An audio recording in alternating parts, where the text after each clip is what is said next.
1 and homework 2.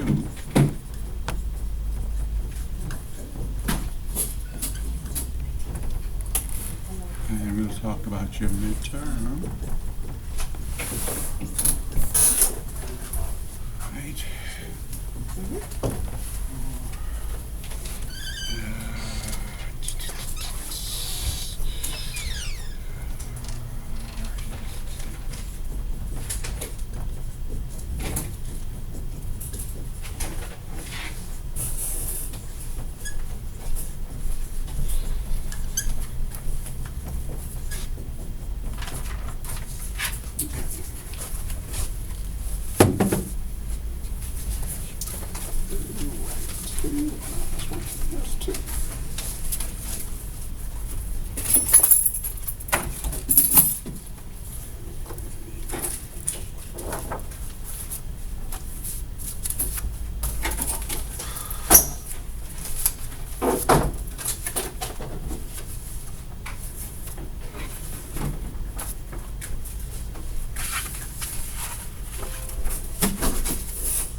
Mr. Demaris, Yes.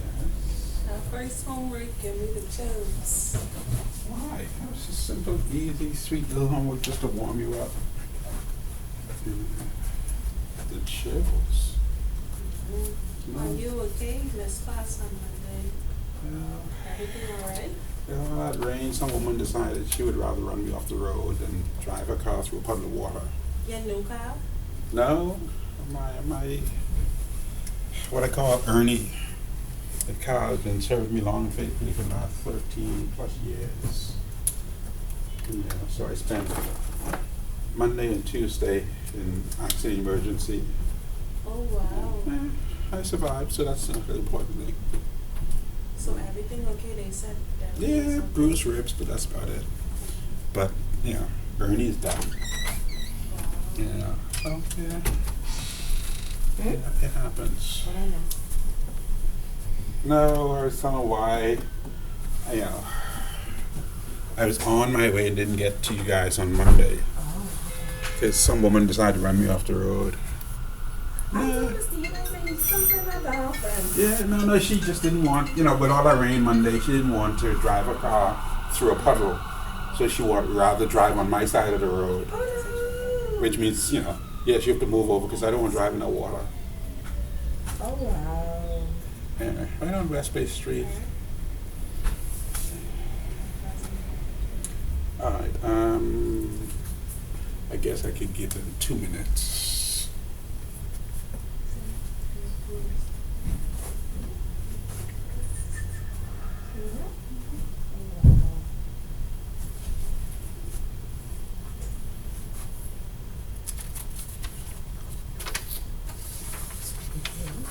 It's messing with my schedule. But for this second homework, I don't think we're going to be able to get to questions 9 through 15.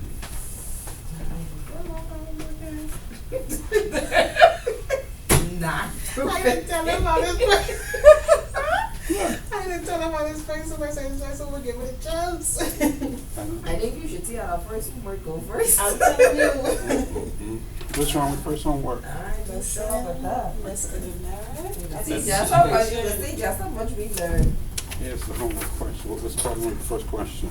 You guys can do math. I've known this a long Yeah, time. but you still. It's the thinking part. Wasn't sure, yeah. Okay.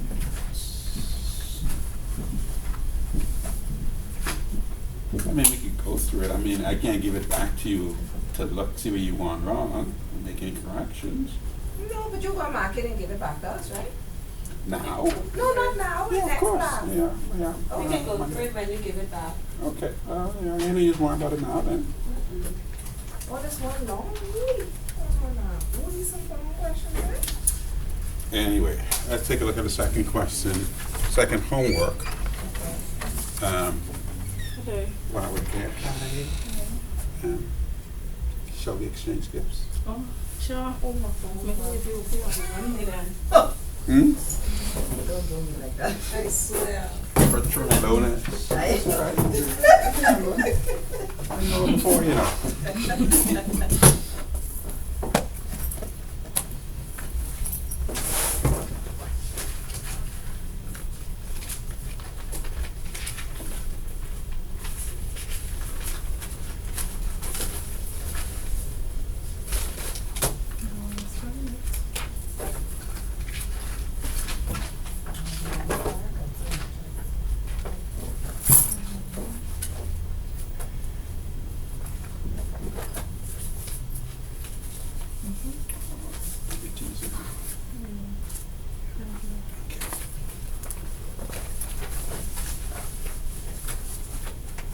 Okay. So as I was saying, homework number 2, because we missed class on Monday, we're not able to get as far through as I wanted to. That would have been able you to do the last 6 questions in the homework. So they will carry over into homework number 3. But you should be able to do questions 1 through 8 by the time we finish class today.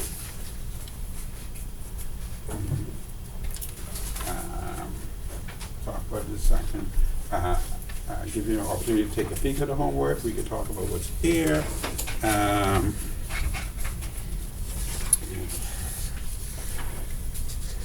Now, this is much more typical homework that you will see going forward. There is some math, not a lot of math, and a whole lot of trying to figure out what the hell he's trying to say.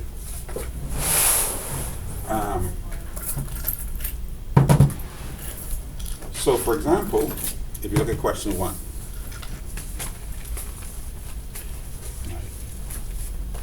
what we generally should be asking ourselves is what exactly is the question asking and what is the question offering in terms of information. Right.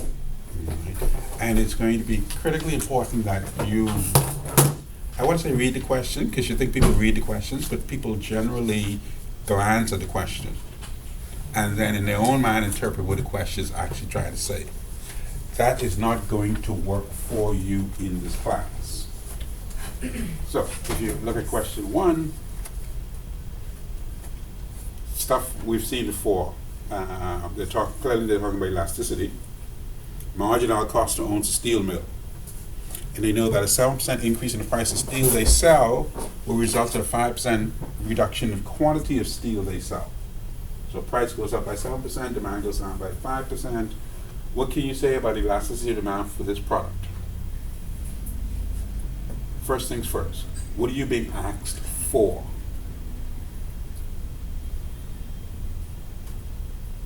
I'll help you out. What you're not being asked for is to calculate anything. Look at the question again. Yeah. Does it say determine elasticity? Calculate elasticity? Mm-hmm. What is the elasticity? What can you say about it? What can you say about elasticity? Okay, so based on what you read in this question, can you say anything about the elasticity of this product? You can either say that, I guess, of these 5 options, which one it is. That is a freebie I gave you. Thank you. Much All right. needed. You won't get that, oh, here's your choices in the future. Right? So clearly this is, in essence, a multiple choice question. Right? So based on the information that you are provided, can you say something about the elasticity of this product? Is it elastic, inelastic, unitary elastic, or unitary inelastic? Okay, so that would be period, full stop right there. We don't have to go into why it's elastic or inelastic or any kind of stuff, right? There's a question I ask you, why? Okay. What about question 2 then? What are you being asked for?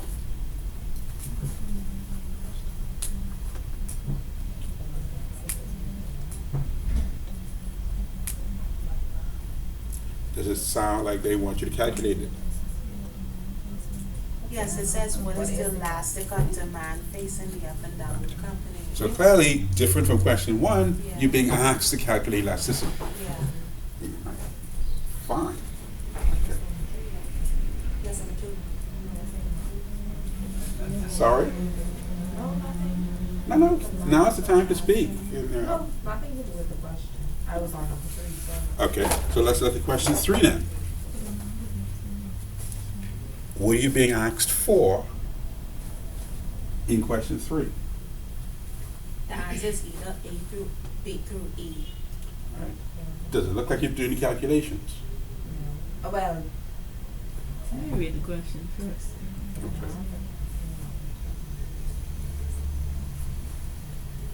So,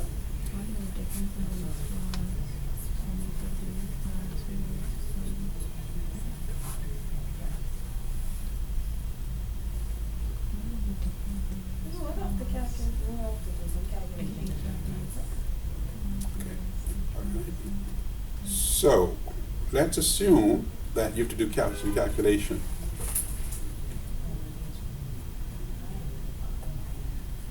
Okay? If you've gotten to the conclusion that you have to do some calculation, your next question would be, which set of calculations am I doing? Am I doing elasticity demand, elasticity supply, income elasticity, or cross-price elasticity? Based on the question, what are we talking about? Elasticity of demand. Because your A, B, C, D, and E all say quantity demanded. Okay, fine. If we're doing elasticity demand, then what's your next step? If you're assuming that this is the direction you want to go in, We have, what do you need? What's the very first step in calculating elasticity demand? we have to calculate the percent. Always, because she remember that from macro day. First things first, you put down the formula. Elasticity demand formula says that E of D equals percentage change in QD over percentage change in P. And the expanded version is Q1 minus Q0 divided by Q0 plus Q1 over 2 all over P1 minus P0 divided by P0 plus P1 over 2. Yes? All right, fine. So you're still going down this road. So then what do you need to calculate this? You need 2 out of 3 things, right? You either need a bunch of Q's and a bunch of P's. Is there any such thing in that question? No. Then you need either percentage change in quantity, percentage change in price, and elasticity. You need 2 out of these 3 if you can calculate that. All right? So now let's go back to the question. Can we get 2 out of the 3? Same change in price. All right, so we see this, and that's a positive number, right? They said price went up? All right, 20%. What about this? Hi, sorry. Is there anything that says percentage change in demand? All right, so that's a question mark. Anything there speaks to elasticity?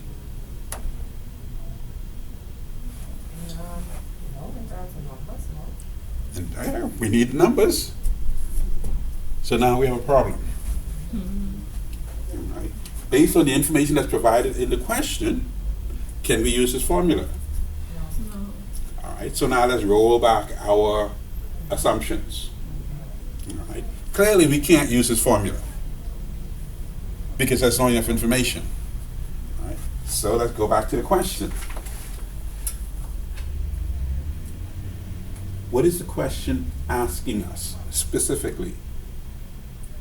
What will the difference in the response in each of these time periods to a 20% increase in price? So, does it say what will be the difference in elasticity? Was it, what would be the difference in quantity demanded? No. And we know we gave us price. So they're not asking us for this. They're not asking us for this. What are they asking us? They're asking for response time. So then, let's go back to the question. What are we being given? 20% increase of We price. given, Okay. We know price of gas goes up by 20%. What else are we being given? Time period. That over a 12-month period, it's more elastic than over a 30-day period. Okay, now.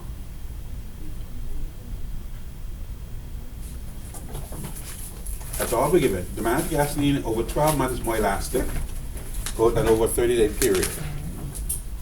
And they tell us that price of gas goes up by 20%. There's no calculations to do here because they don't give us enough information to do any calculation. They're not asking us to calculate anything.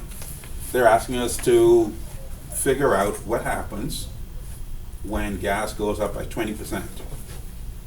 And they gave us 5 options. When gas goes up by 20% over a month, do we expect demand to be higher or lower? Lower. Just when price goes up, demand goes down. Yes, but we're talking about elasticity now. So it's no longer as simple as price goes up, demand goes down. The question is, how quickly does it go down? Okay. What are the factors that affect elasticity of demand? The determinants. Substitutes? No way. Okay. We have substitutes, but nothing in this question speaks to substitutes, so it's not that. The portion of income. Nothing in this question speaks about portion of income. Okay. And does this question speak about time? yes. Yeah. Weeks, months, years, all time. Okay. So what does it tell us about time then? What does our note tell us about how time affects elasticity? Okay, so that's secure. Nine. The more time it's on the consumer starts to adjust to a change in the price level, the more sensitive the consumers will be to the change in the price level. Or more elastic demand will be. Okay. So now let's translate that to English. All right. So if the price of gas change, the more time you have to adjust to a change, the more you can respond to that change, the greater will be your elasticity. Because elasticity is how quickly you can change, how quickly you can respond to a change in the price. So we know if the gas price goes up today, you can't really change much between today and tomorrow. Today and next week maybe. But if the gas price stays high, what about 3 months from now, 6 months from now, a year from now? You can make a lot of changes by the time you get to a year if the price stays high. All right. So the question now, so if that's the case, let's look at the options that they gave us in terms of possible answers. Question A says that when the price goes up by 20%, change in quantity demanded will be greater over the year than over a month.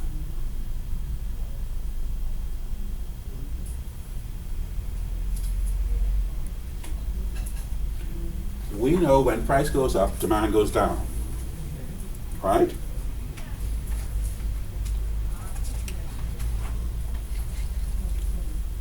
So, will our habits change more? Because that's what it's asking us. Will our habits, which is the amount of gas we buy, will our habits change more over the course of a year than over the course of a month? Gas price goes up by a month. Can we change our habits within that month? Gas prices goes up by 20% over the course of an entire year. Are we much more likely to change our habits over the course of that year compared to changing them at the course of the month? Mm-hmm. You don't sound too sure. No, just give them more time. All right, fine. So then you tick A as a possible answer, and then you go to B. B says, the change out in quantity demanded, our purchase of gas will be less over the year than over a month.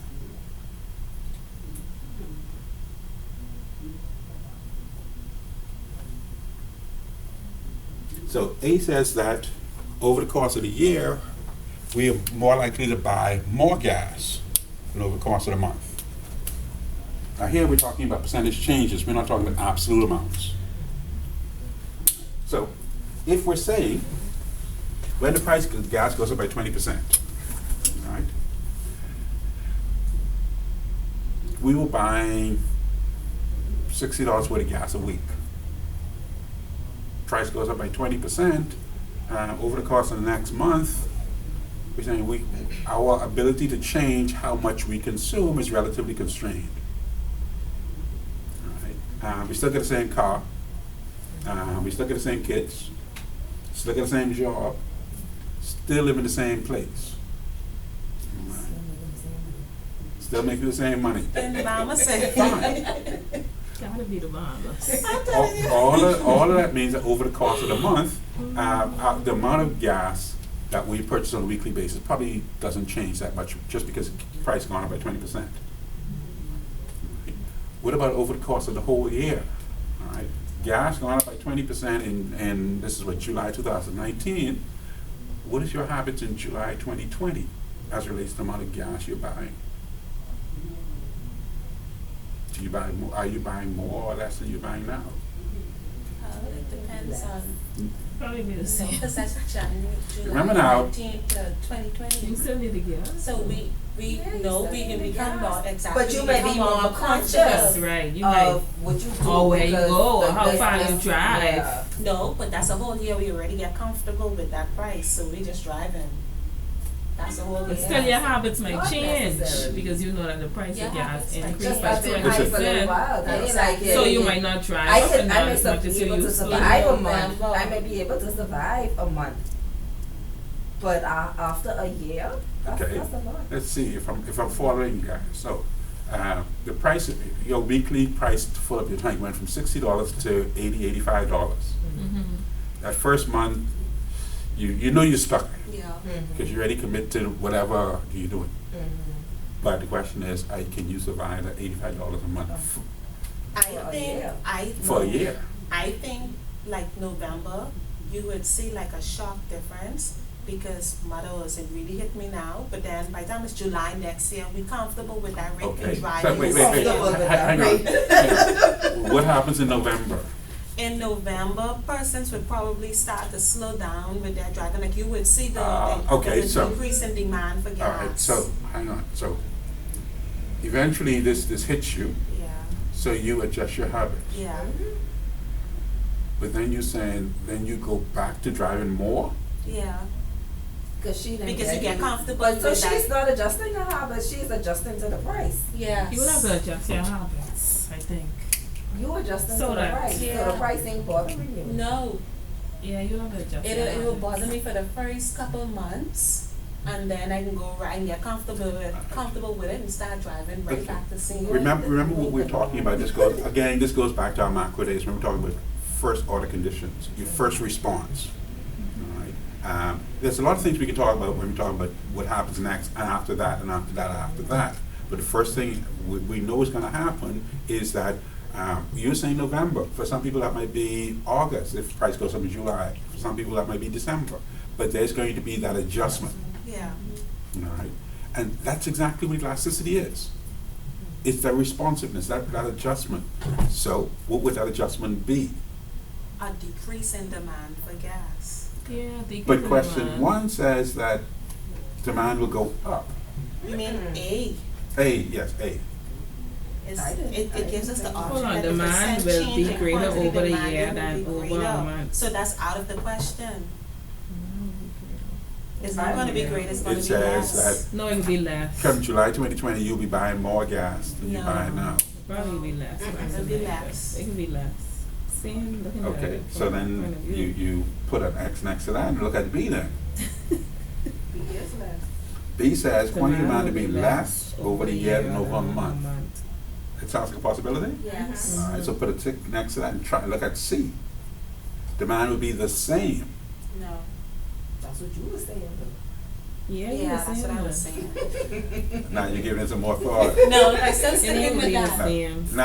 Now well, actually, now you need to start moving away from what's knocking around your head and get to economics. Reality. That's like VAT. Economics. When VAT come into That's play, what I people said. probably It was a actually shock, think and then twice they go about back what they to bought. spending. Yeah, but the thing Still, is, some people the- are still be thinking. you know, the that. thing is, we've all adjusted to that. We just are no longer sensitive to that adjustment. Mhm. But how did it all start? Right. And it may be that your November spot where you make your adjustment, and then you know from there on your is stayed at that lower level. You know, back to your $60. Whatever $60 was going to get you, that's what it can get you. All right, fine then. Good afternoon. Oh wait, you have something for me? Yeah. Homework. Okay. Hold on for no more. That's no problem. So, Oh, no, Mary, for were no you in homework. on the day that I actually came to class early? You need to write it on the board. Find that out to You you. late, you missed the whole drama. What? Somebody tried to run me off the road. I didn't run me off. Somebody did. Technically, she wanted to ride in my lane because her lane had water in it. Well, Oh. so y'all get in an accident? Yeah. She pushed me off the road, scraped up the side of my old Ernie, and I end up under one tree somewhere. Wow. Bruise up my ribs, so I was in A&E. Thank God you're okay. Yeah. And you come to I'm class. good. Yes. So if y'all see me tipping, then y'all know why. That's fine, you can sit down. Okay. So we don't think C works. No. Okay. Then what about D then? The change of quantity will be in the opposite direction. to the change Alright, so of what does the quantity. opposite direction means? That means if it goes, what do you mean? What is the opposite? Yeah. Probably, So it says that if you were buying more gas, Over the month? What we going over? The new homework? well, we're trying to figure out if we can actually think our way through it. Because the new homework is all about thinking. I have that. Because my brain ain't perfect. Great now. So, what's the opposite of buying gas? What's the opposite of that? Buying Not gas, buying selling gas. it. buying less gas. You're still buying gas. Selling gas. Selling gas. Not Isn't that the opposite of buying gas? What, selling? Justice made me feel. I feel so dumb just now. Because I'm like, it only could be selling it. I was like, hold on, this might be deeper than I I'm thought. telling you. That's the But part he right didn't there. tell me yes. He was listening to all. I think I think so deep inside these things. Buying diesel. I'm sorry, you were saying? Buying diesel. Look at this one going. Diesel for Just gas. buying. You I still said it's the buy. opposite of buying gas. It ain't buying diesel. So the Buying question nothing. is there any situation in which you're selling gas? Because you buy gas. When you have to buy gas. Now you may be buying more, buying less, but you're still buying. Buying, yeah, that's the buying, so you still buy. So again, you scratch D. What about That's E? not enough information given to make a determination. I stick in with B. Is it possible that there's just not enough information in the question? There is. If they had said calculate. So B is the answer. So the only way E would be the answer is if you were bound and determined that you wanted to calculate elasticity. What the answer is for number 3? B. I'm not saying the answer is B. I'm saying we've worked our way through. Said think it through. Yeah. If that's what you come up with, you will find out. You will be thinking hard, trust me. Fine. After you've stretched yourself with number 3, number 4 is supposed to be sort of a relaxation. Hold on, Miss No. Cinnamon. Uh-huh. So, we're not going to get the answer for 3. No. This is homework. What? What about? So what you got?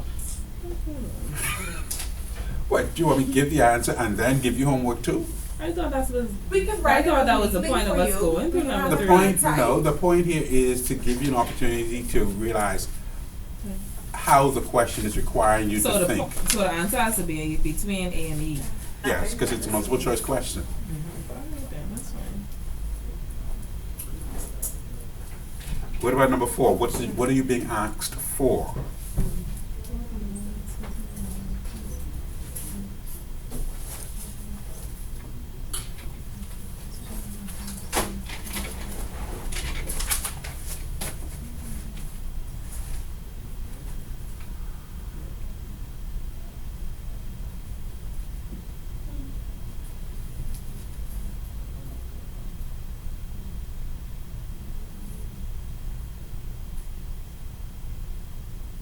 That would be the equation where we have, You have to find the thing I made.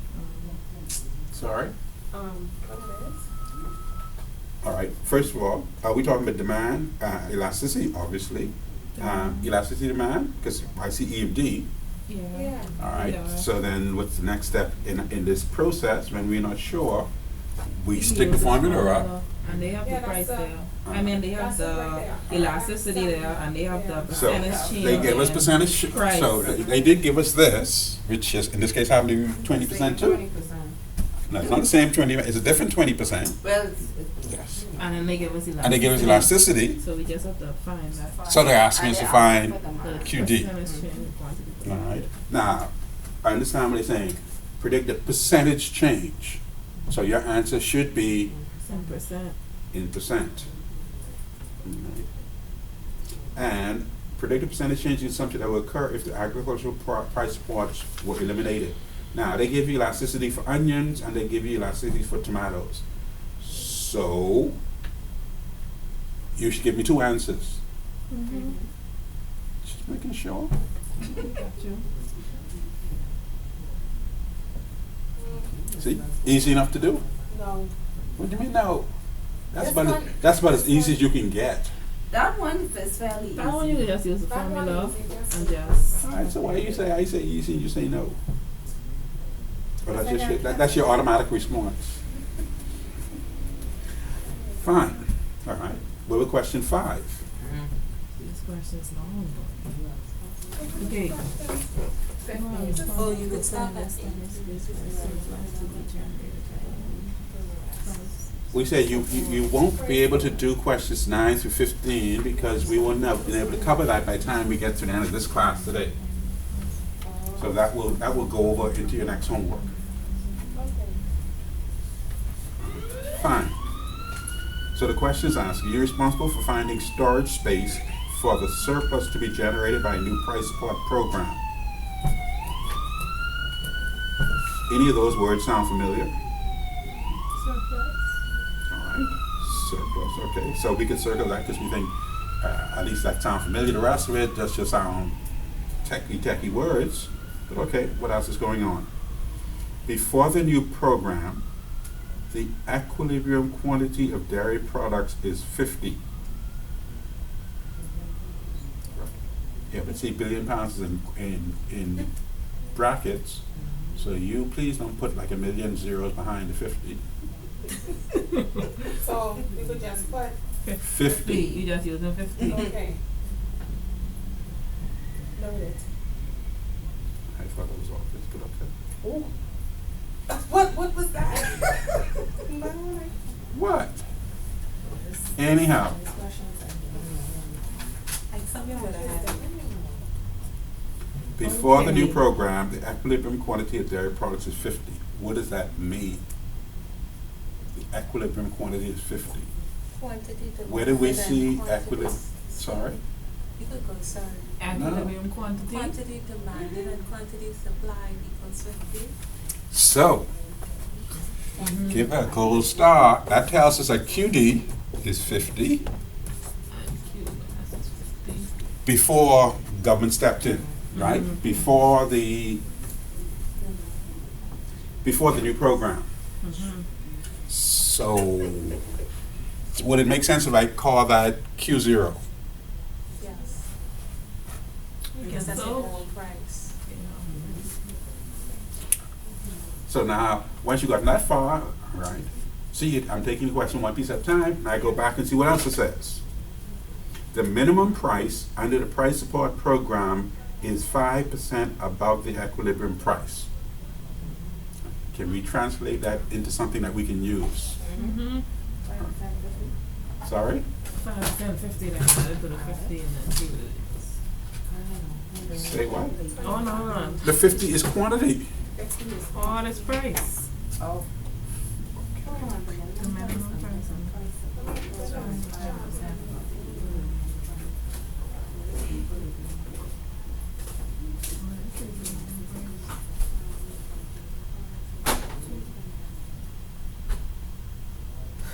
Okay, so let's stick a pin on that and see what else we're dealing with.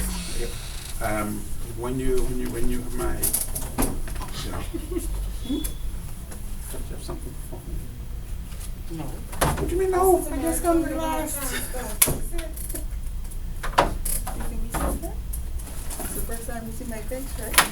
Oh, but I got to do my homework.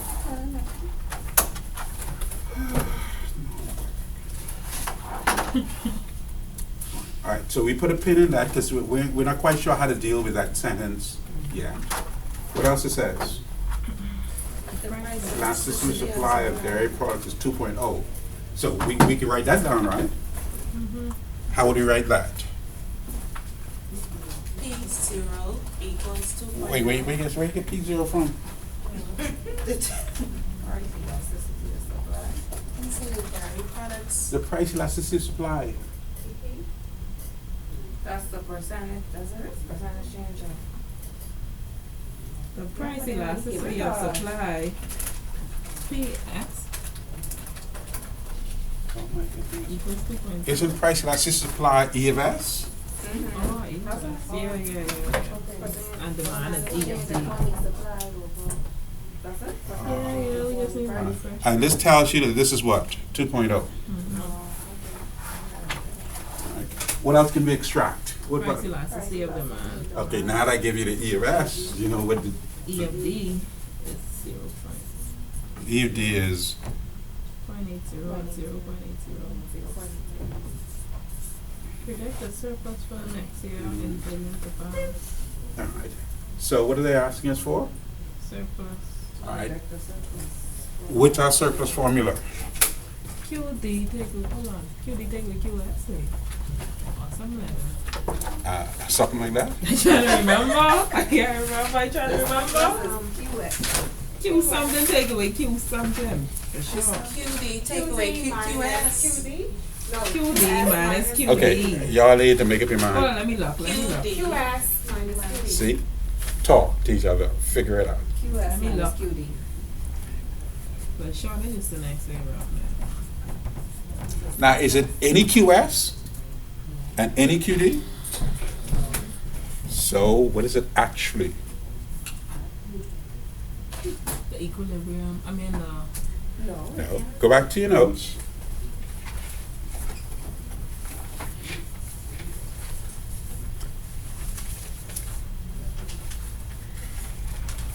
Okay, man. Okay. Is it not QS1 Yeah. and QD1? What does it mean when you have the two on the top down?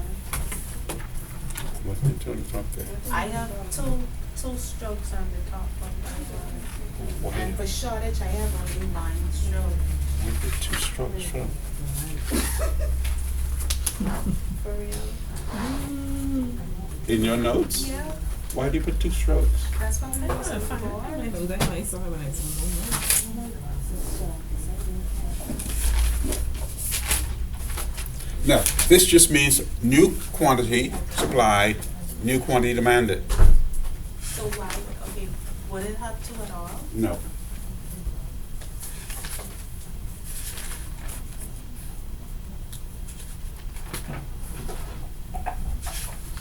Okay. Are we missing anything? We just have one last bit of information we couldn't figure out what to do with, right? The minimum price, no, not the minimum price, the minimum price under the price support program is 5% above the equilibrium price.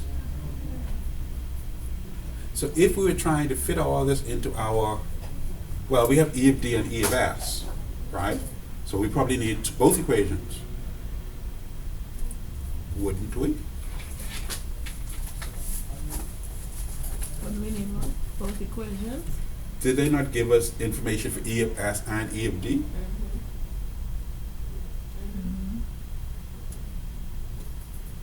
All right. Okay, let's take let's take E of D. If you wanted to calculate E of D,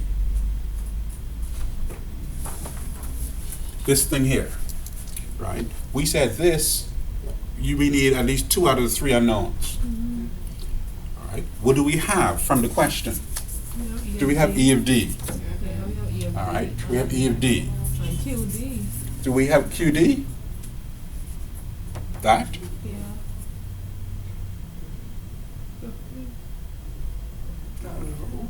We have percentage change in QD. Oh, the percentage change in QD. No, sorry. This is percentage change in QD. They only gave us the absolute value QD before the program. You know, 50 billion pounds. Right? Did they give us a P?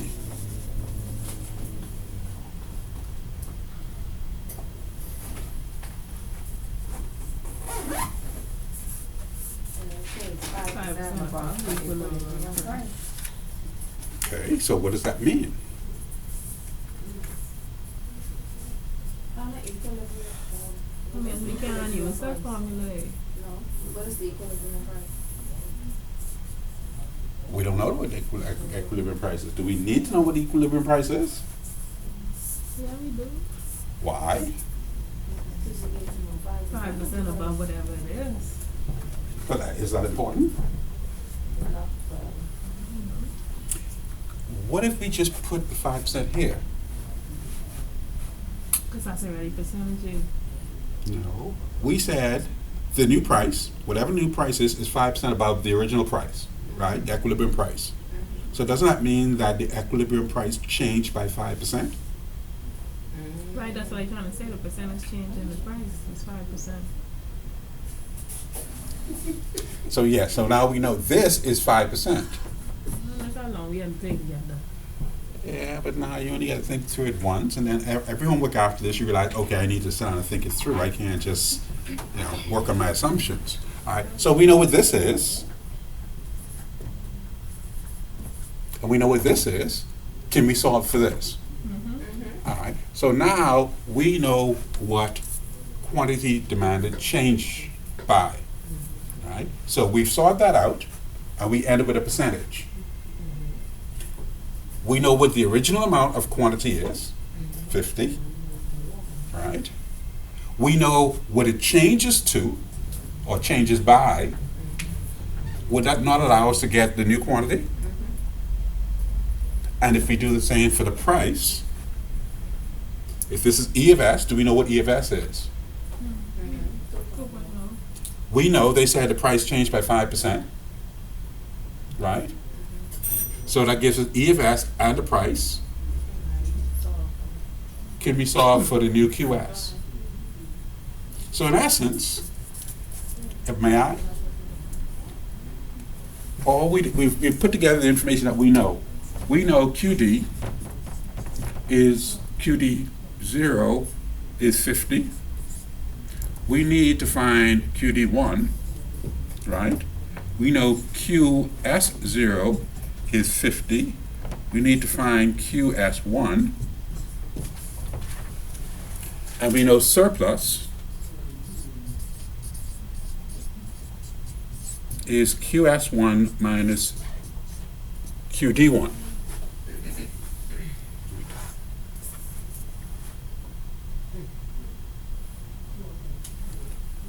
This is what the question gave us this. Oh, the question also gave us, is it above or below the percentage change in P, sorry? Is it above the equilibrium price? Above. So it's a positive number.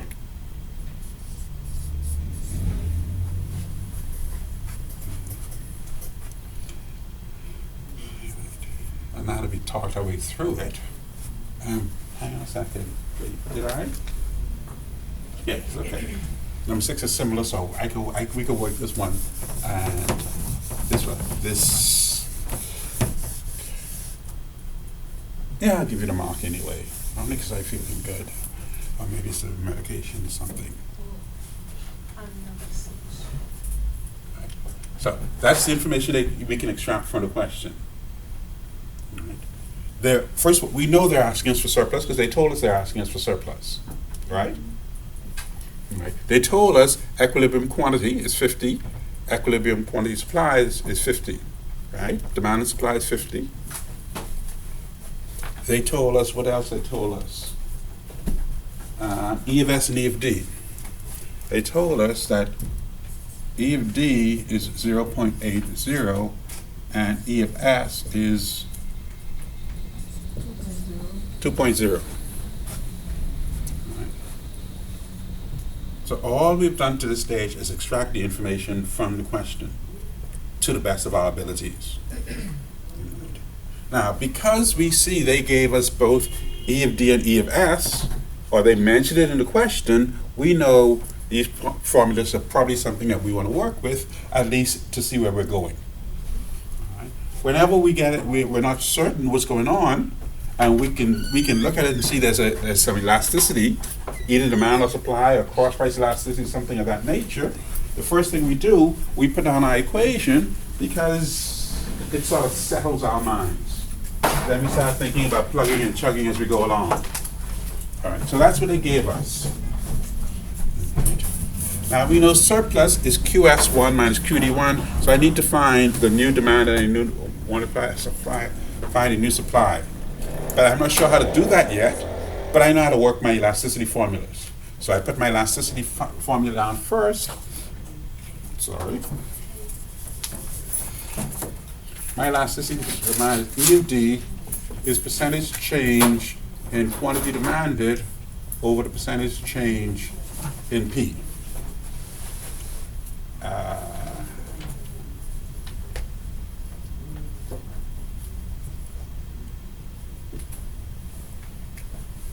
And we said we can expand this to Q1 minus Q0 divided by Q0 plus Q1 over 2 P1 minus P0 divided by P0 plus P1 over 2. All right, our standard elasticity demand formula. We'll do the elasticity supply formula in a second because we have both. Now, can we plug and chug?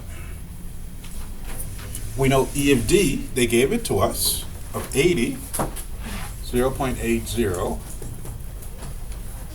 Percentage change in quantity, we don't know yet. We know what one of the quantities is, but we don't know what the change is. And the percentage change in price, we said is 5%, which is 0.05 if you convert it to decimal.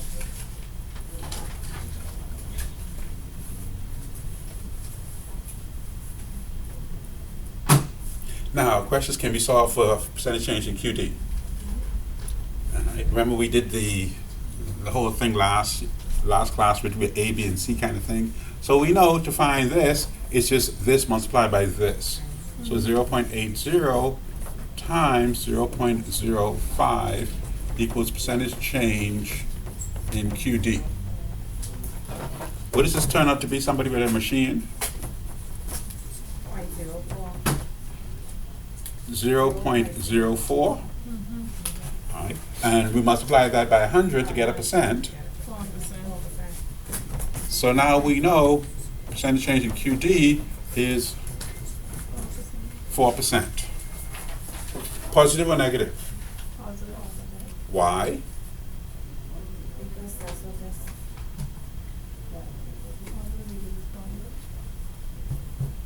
Because it's more than 1%. Not absolute value. No, absolute value is for the old formula. Remember now, elasticity was already in absolute value terms. So this could have been negative. Right. So no, we can't just go by positive because What happens if this was negative? The difference. If this would have been negative? Mr. Demerit, Yes, ma'am. what is that, are they QDs. In fact, these are QD. Yes. No, these are percentage changes.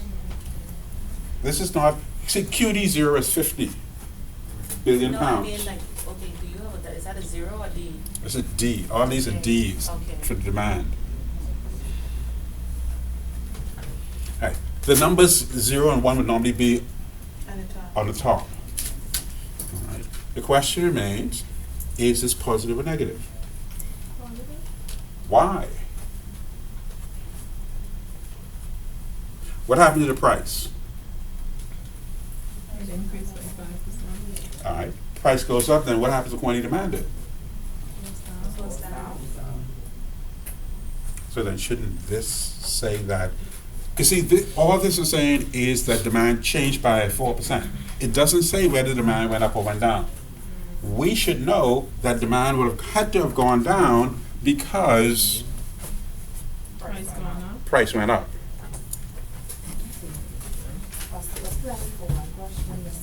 Question, this isn't half the question yet. I know. That's a lot. That's what, because now you Yeah, have to really go and work take it it yes. No, we ain't finished with this yet. Mrs. Demerit, because price went up, demand went down, you have to put the negative sign. It's only 4. Or when you're filling out the stuff that you've decided, you can put here, percentage change in QD equals minus 4%.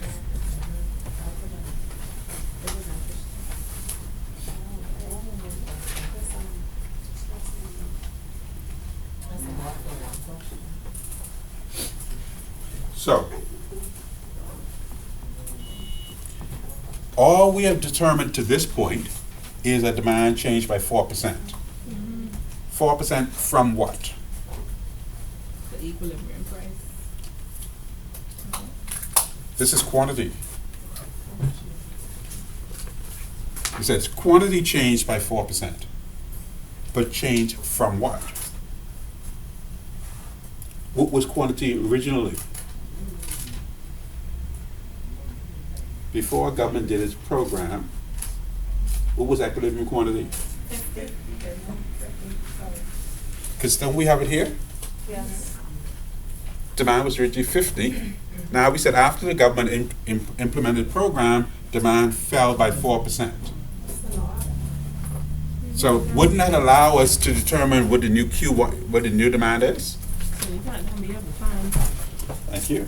4% of 50 and then take it away from 50 to find QD1. You make it sound like that's a lot.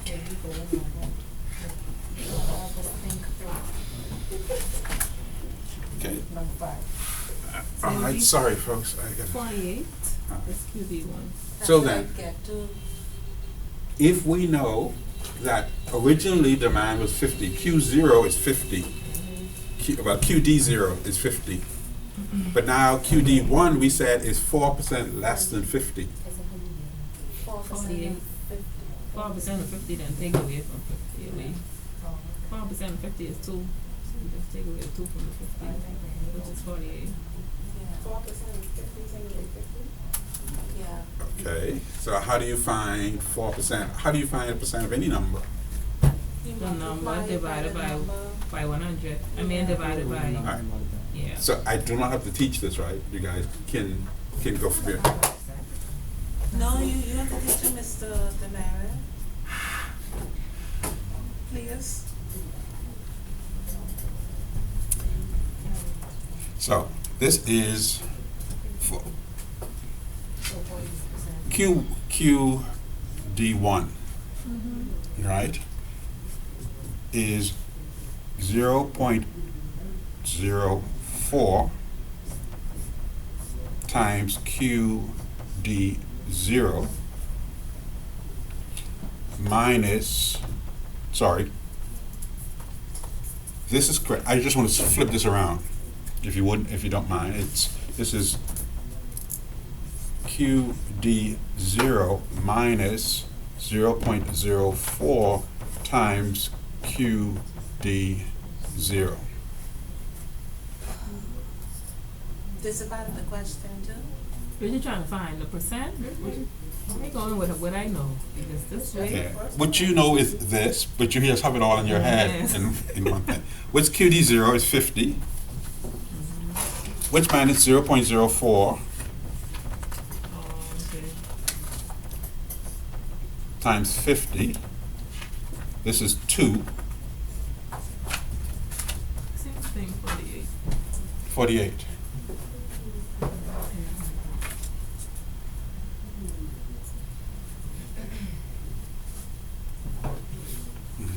So now we know QD1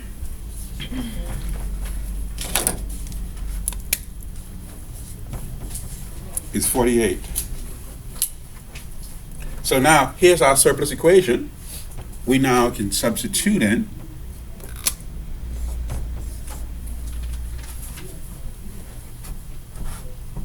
So now you do the same thing for ES. now we do the same thing for ES. What a life. Y'all say y'all want to do microeconomics in the summer? You wanna understand that yet, eh? Nope.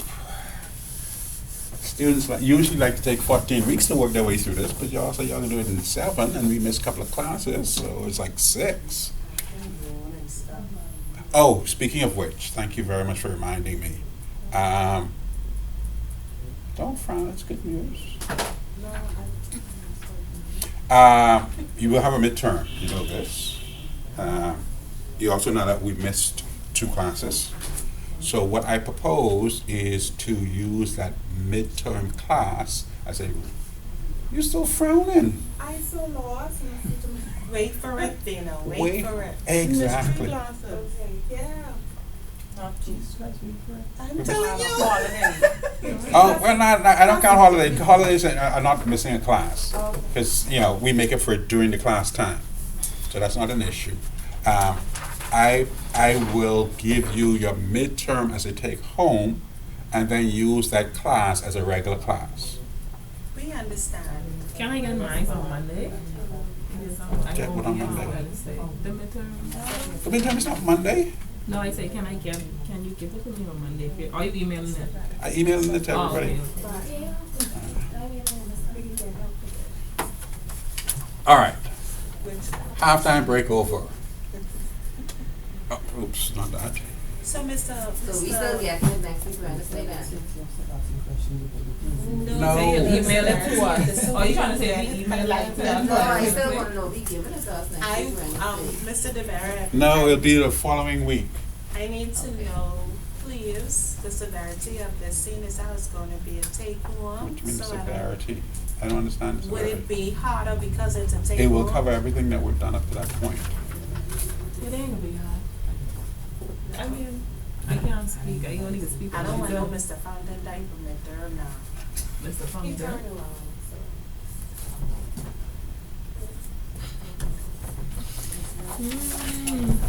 All right, I walk you through that one. You walk me through this one.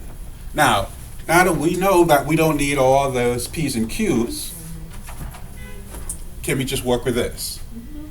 Yes. All right. ES is 2.0, thank you very much. I like that. Percentage change of quality supply Is what we're trying to find. and 0.05. 0.05. Times will be So 2.0 times 0.05 is 0.1. percentage change in QS. And this is what? 0.0. 0.1. Make up your mind. 0.1. 0.1, which is percentage change in QS, and let's make that a percentage. 10%.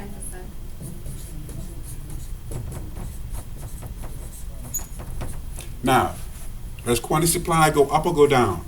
Is this a positive or negative number? Let me look at the question.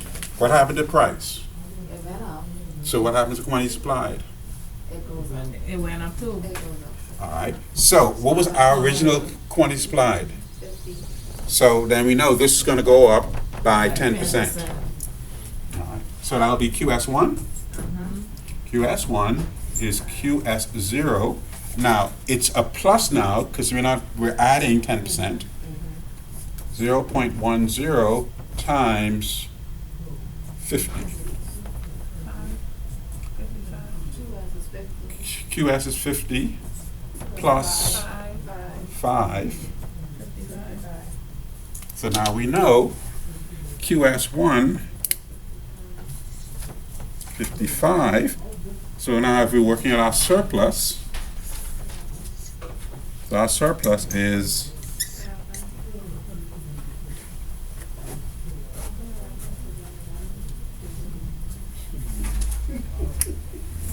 so predict the surplus for the next year in billions of pounds.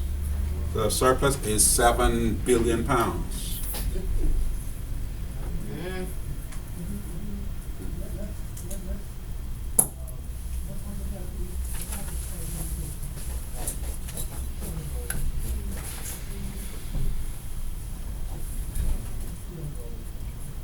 So given that understanding, can we make some headway on number 6? Some rational understanding of what the question is asking us. First things first, did we do anything in question 5 that you hadn't seen before? It's just a question of putting it together and figuring out what the question is asking me for and how do I figure that out. So first things first, because what we did in question 5, we extracted all the information from the question and put it to one side. Can we do the same for question 6? All right, let's see.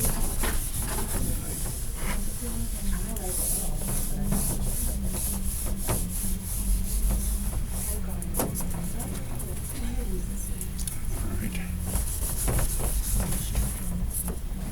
Okay. If you have noticed from question 5, it's extremely important that we read the question exactly as the question is saying and not what we think it's trying to say. So, Okay. as a planner for the NASA Airport Development Company, you must predict how many planes fly into LPIA and how much money is generated from landing fees. Anything we could work out from there?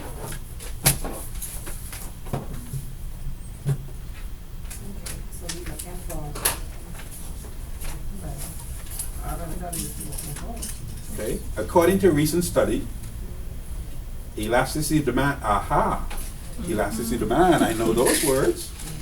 In the short run is 0.62. I don't know what short run stuff is, but I said elasticity of demand is 0.62. So I said short run, because that's what they tell me. I don't know what I can use that for yet. All right. In that case, E of D is what? 0.62. What else that? Okay, so what else did it help me? And the long run elasticity demand is 1.59. So they did 2 then. Long run. Is what is it? 1.59. Okay. I'm figuring nothing out yet. I'm just trying to take out what they give me. Anything else they gave me? Keep going. Landing rate is 100,000 planes per year. Yeah. What does that look like? Because you know, when we're dealing with elasticities, okay, we have our E of D. Right? So, before we do anything else, we figure, we got E of D, we probably need the formula. All right. That's our basic formula. All right? So, E of D, they gave us that. All right. Did they tell us anything else? 100,000. But we ain't quite sure what that is yet. Suppose the NABC decides to. All right, but here's our formula. There's 100,000 landings a year. Does it sound like a price? That sounds like the number of plane landings. Yeah, probably a quantity. That sounds like a quantity. All right. So let's put it down. tentatively as a quantity. Because we know for our formula we need a quantity and we need a price. We know we have elasticity. All right. So then what else? Suppose National Development Company decides to increase its landing fees by 10%. Landing fees. That sounds like price. And it says increase it by 10%. Now, is that not percentage change in P is how much? Yes? All right. So that gives me this. So then that 100,000, that's got to be some quantity. All right. Okay. But that's not changing quantity, is it? That's an absolute. Okay. Say again? And we have ED and then the denominator. No, but then you don't know which, so what's the difference between short? Okay. So we can figure something out. We can figure out one. We can figure out how much plain line is going to change. Or they ask you, Yeah. Because You will find the changes, we just find ED and what's All right. the price. So can we figure this out? Just put it over there, and then we sort out what the question is asking us. Yeah, you could. ED. Well, no, because we have two EDs. We have two EDs. So the question, the first question asks for the short one. No. Wait. Yeah. Okay. How much will plain line Oh, change? so all right. So the first thing we can do is for the short run now. So All right. you do short. We'll have to do the short run elasticity. And then change in the short. Short run elasticity is what? 0.62. Okay, so I can put that in here. We say we don't know what this is. We know it was 100,000, but we don't know how much it is when the price change. All right, but we know the price is going to change by 10%. Up or down? Increase, it's not increase by that. So is this going to be positive or negative? Demand. Demand. Negative. It can be negative. Whatever answer we come out to, it got to be negative because price went up by 10%. Yeah. All right. The reason why our calculation may not turn out to be negative because this may be an absolute value. Okay, so we can certainly find this. That's 0.62 times 0.10. Right?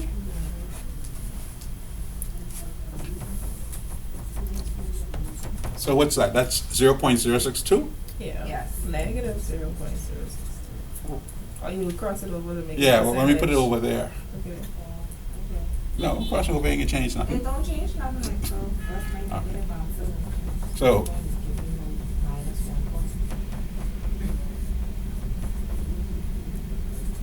1.2. 6.2%? Yes. So now we know It here, changes over to a percentage. percentage change in QD, because we're still in the short run, equals minus 6.2%. Does that make sense? Now, we can figure out exactly how much that is in actual plane landings, can't we? 'Cause are they asking us for that? Not yet. Because all they asked, how much will plane landings change in the short run? Now, they didn't tell us it have to be in percentage, and they didn't tell us it have to be in absolute value. So they didn't tell us it have to be in absolute numbers. All right. So if we say it fell by 6.2%, damn it, that's good enough. Now, what you can't do, you can't just say it changed by 6.2%. You have to say that it fell by 6.2%. If you want to get full marks. You'll probably get some marks if you leave it like that. Fell by negative 6.2%. Kind of. You mean No. write it as a sentence or just put the negative? Fell by Fell means by negative. means negative, so it's the same Fell thing. by 6. Same. Okay, fine. So that answers A. Can we do the same for B? How much for the plan and then changing the long run, so you just have to find it. Okay, so we can find B. All right, Yeah. fine, leave that alone. You gotta do something at home. All right, C. would you expect revenue to increase or decrease over the short run, and why? Does that look like any calculation? Revenue to increase or decrease over the short run and why? Yes. So, we need to go to our discussion on revenue, right, and elasticity. In our notes somewhere, we have a discussion about revenue elasticity.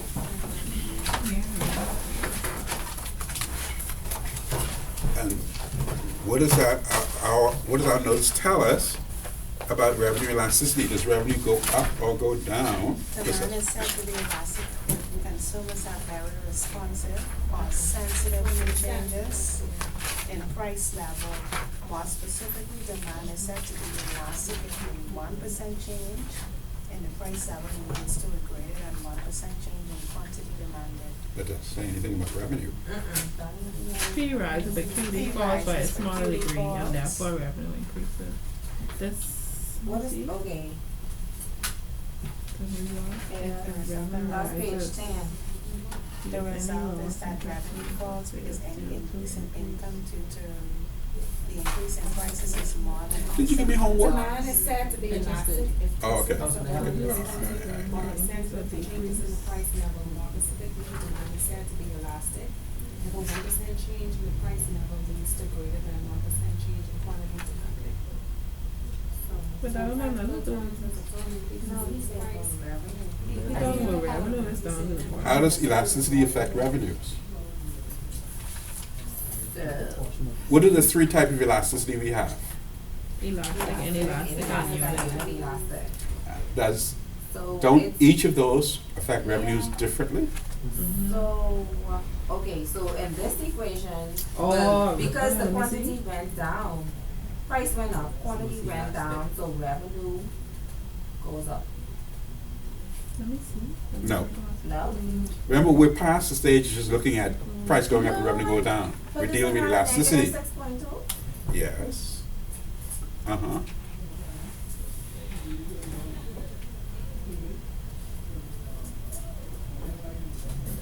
Okay. This is landing phase. What kind of product is short-run landings at LPIA? Is it elastic, inelastic, or uninelastic? It's inelastic How do you know? because it's negative and it fell. No, it's nothing to do with negative. Or the revenue went up. No. It's less than How do you know if a product is elastic, inelastic, or uninelastic? Less than 1%. Oh, that's, Because it's based on Don't you the look at the change. elasticity? And what's the elasticity of demand for short-run plane landings? Demand is said to be inelastic if consumers are very. Is that elastic, unresponsive. inelastic, or uninelastic? That's inelastic. And what happens, what is inelastic demand and revenue, how are they related? No, you were talking about some negative quantity. It is said to be inelastic if the 1% change in price level. Yes, yes, we understand that. The question though is that if you have an inelastic demand, and we agree this is inelastic demand, yes? Because it's less than one. Did price go up or go down? increase. Price went up. Price went up by 10%. Price went up, yeah. Okay. For elastic demand, when price goes up, what happens to revenues? It goes up, Revenue goes down. it goes down. You say for elastic or inelastic? Inelastic. Is demand, Price rises. Price rises, revenue Revenue goes rises. up, it goes, I don't know if it increases. Revenue increases when price increases. yes, but your answer, your rationale, your explanation, No, I ain't talking about the quantity, don't mind the quantity. don't mind the quantity. If you can write down demand, you can write the quantity in your answer, and I can look at it, I have no idea what you're talking about. No, because the question say, would you expect revenue to increase or decrease? Yes. So I expect, okay, so the answer is I expect revenue to increase because. The other question is, and why? It's your why that you were getting wrong. Because the price. Because you could have just been guessing. Okay, no, when I was looking at it in the book, that's why. Okay. Only because I see revenue because price times quantity. All right, fine. So let's assume that we calculated our percentage change in quantity demanded in the long run. And it also is negative, because it's supposed to be negative because price went up. Alright. So it's negative. The question B asks you, would you expect revenue increase or decrease over the long run? We said we expect revenue to go up over the short run because elasticity, because demand is inelastic. And our understanding says that if demand is inelastic, if price goes up, revenue goes up. Because you raise your price, but you don't lose as much customers. But in the long run, is demand elastic or inelastic? The long run, no, it ain't gonna be in the book, it's on the board. But it's not think it's in the last, no. I don't think. What's the elasticity in the long run? 1.59. It's not more, it's exactly 1.59. I mean, it's more than one. Oh, yes. So is that elastic, inelastic, or unelastic? So what does that say about revenues? Yeah, revenue will go down. If you have a product whose demand is elastic, if you raise the price, revenue falls. That's the same thing we was talking about with the question with the gas thing. The change in demand is less than 15. But we was talking about the gas for 1 year. For No, because we were talking about consumers, how much we're going to buy of gas, our demand for gas. Okay. Because I know we use gas as a example before. Yes. No, actually, it was question 3. Yeah, okay, if you raise the price, over the long term. Right. So, all right. I see what you're saying. So you're saying over the long term, demand for gas will be elastic. Sort of 1.59. It will be elastic. So, and short so run in will be fact, inelastic. the service station would lose money. We lose money because Right. people aren't buying as much Right. gas. Right. You increase They the increase price. elasticity, people are more responsive, they change their habits. Exactly. All right. Sorry, you were saying? So again, the only calculations are A and B, and even those calculations are relatively short. Most of your time is going to be spent figuring out. What is Gas what? Why you tell you? All right. And question 7. Oh, we already spent half the class just thinking. You might have done it when you want. I see. Oh, gotta come back the next day. I know, right? When you're fried, right? Yes. I just think you have 5 more weeks of this. 5? August 28th, last week, that's the time. Okay. So, Governor Obama hired the consultancy firm of PricewaterhouseCoopers to review fares across the Paradise Island bridges. PwC concluded that demand for bridges passage by all vehicles reflect the following demand function. QD equals 50 minus, that's right? That's almost right. QD equals 50 minus 50B. 150 You mean 150? 50? Oh, that's a trick question. No, that should be 5P. Oh, okay. Boy, it's good thing we talk about Yeah, this this. is a good time. Yes. Because you would have given us the phone marks, right? We would have been lost. No, here. I was just upset they needed that for the question. 50 minus 50B. Especially because it's probably one of the easier ones to answer. 50 minus 5P.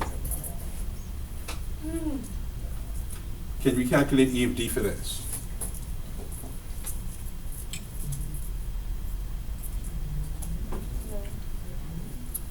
What do you need for E of D? You need some formula. Yeah. So, here's our E of D formula. Can we use this? No, sir. There's no percent, no time, All right, no change. okay. But they asked us to calculate EFD. So, but we can't use this, we said. There's not enough stuff we can plug into that. No. Okay. Do we have a lot of P's and Q's that we can use the expanded version?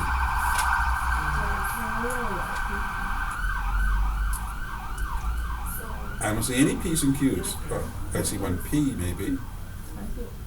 $5, that's it, $5.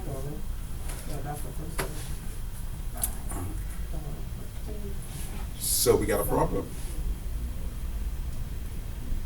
We need to calculate EFD because they ask us to, but we can't use this formula.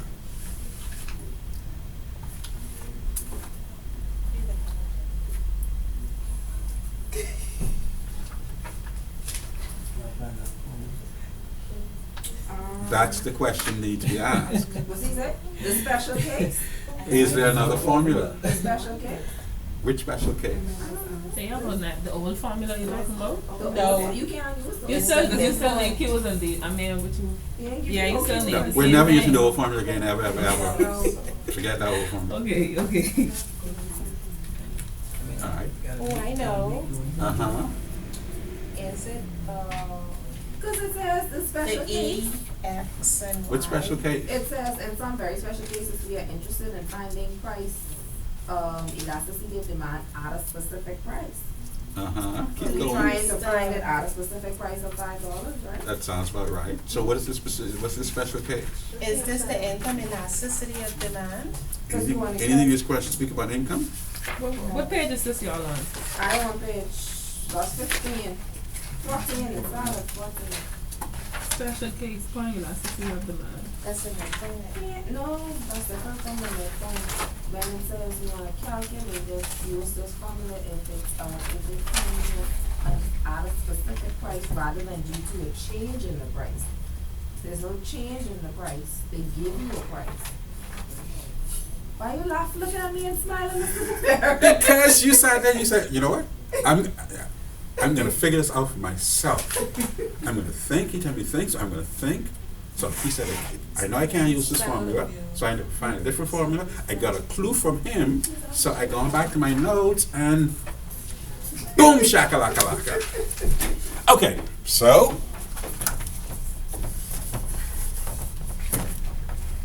this is the formula you use when they tell you you're looking for a specific point, and they give you a demand function. All right. So then,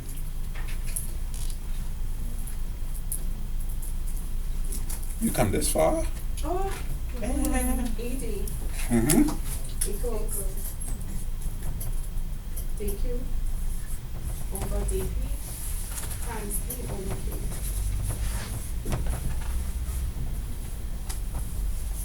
Okay. So then, that's our formula. So we need some stuff if we're going to plug in chug. All right. First things first, they gave us our equation. QD equals 50 What else did they give us? P equals 5. All right. Is that enough? Yes. That's a start. Okay, that's a start. All right. So we know we're trying to find this, E of D. All right. So we need this, this, and this. Now we said this is one whole thing, right? Yes? And what did we say this is? This, we said this is a slope. Minus 5P. That's the minus 5. Right. Negative sign is important. It's the whole minus 5. It's not just the 5. All right. So now we need the P and the Q. The P we know is 5. All right. So we need the Q. How did quantity get 50? But I'm a solve for QA. All right. Can we take this 5 and solve for Q? Yeah, you Plug this can. 5 in here.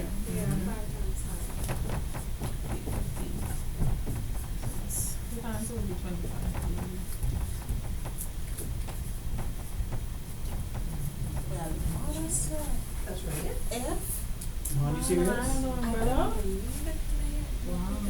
Let me see. Oh, I think I get my car washed. What is You that? do. I was thinking we get my car. No, I got it washed. okay. What? Let's do that. 5. I saw it. What's 5 divided by 25? 0.2. 0.2. And minus 5 times 0.2. Minus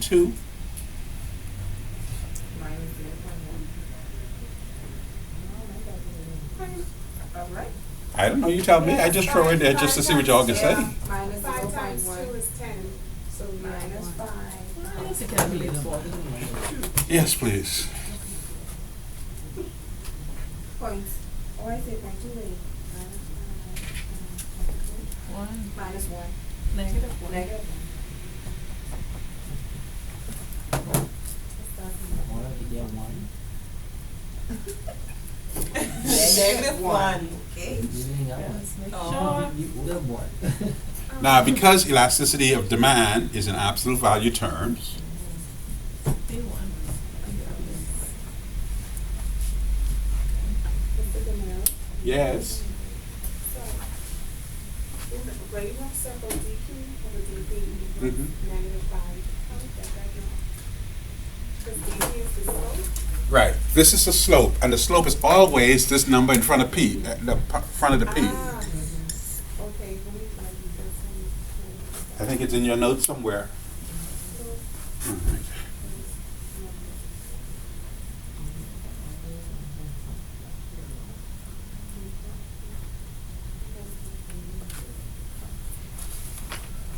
Okay. Are we happy with that number? If you're right, I have. Yeah. Yeah. So you said, okay, did I do everything right?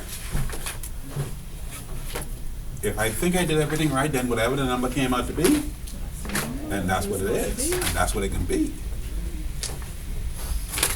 That came from some movie somewhere. You remember that, eh? No, it's some Denzel Washington movie.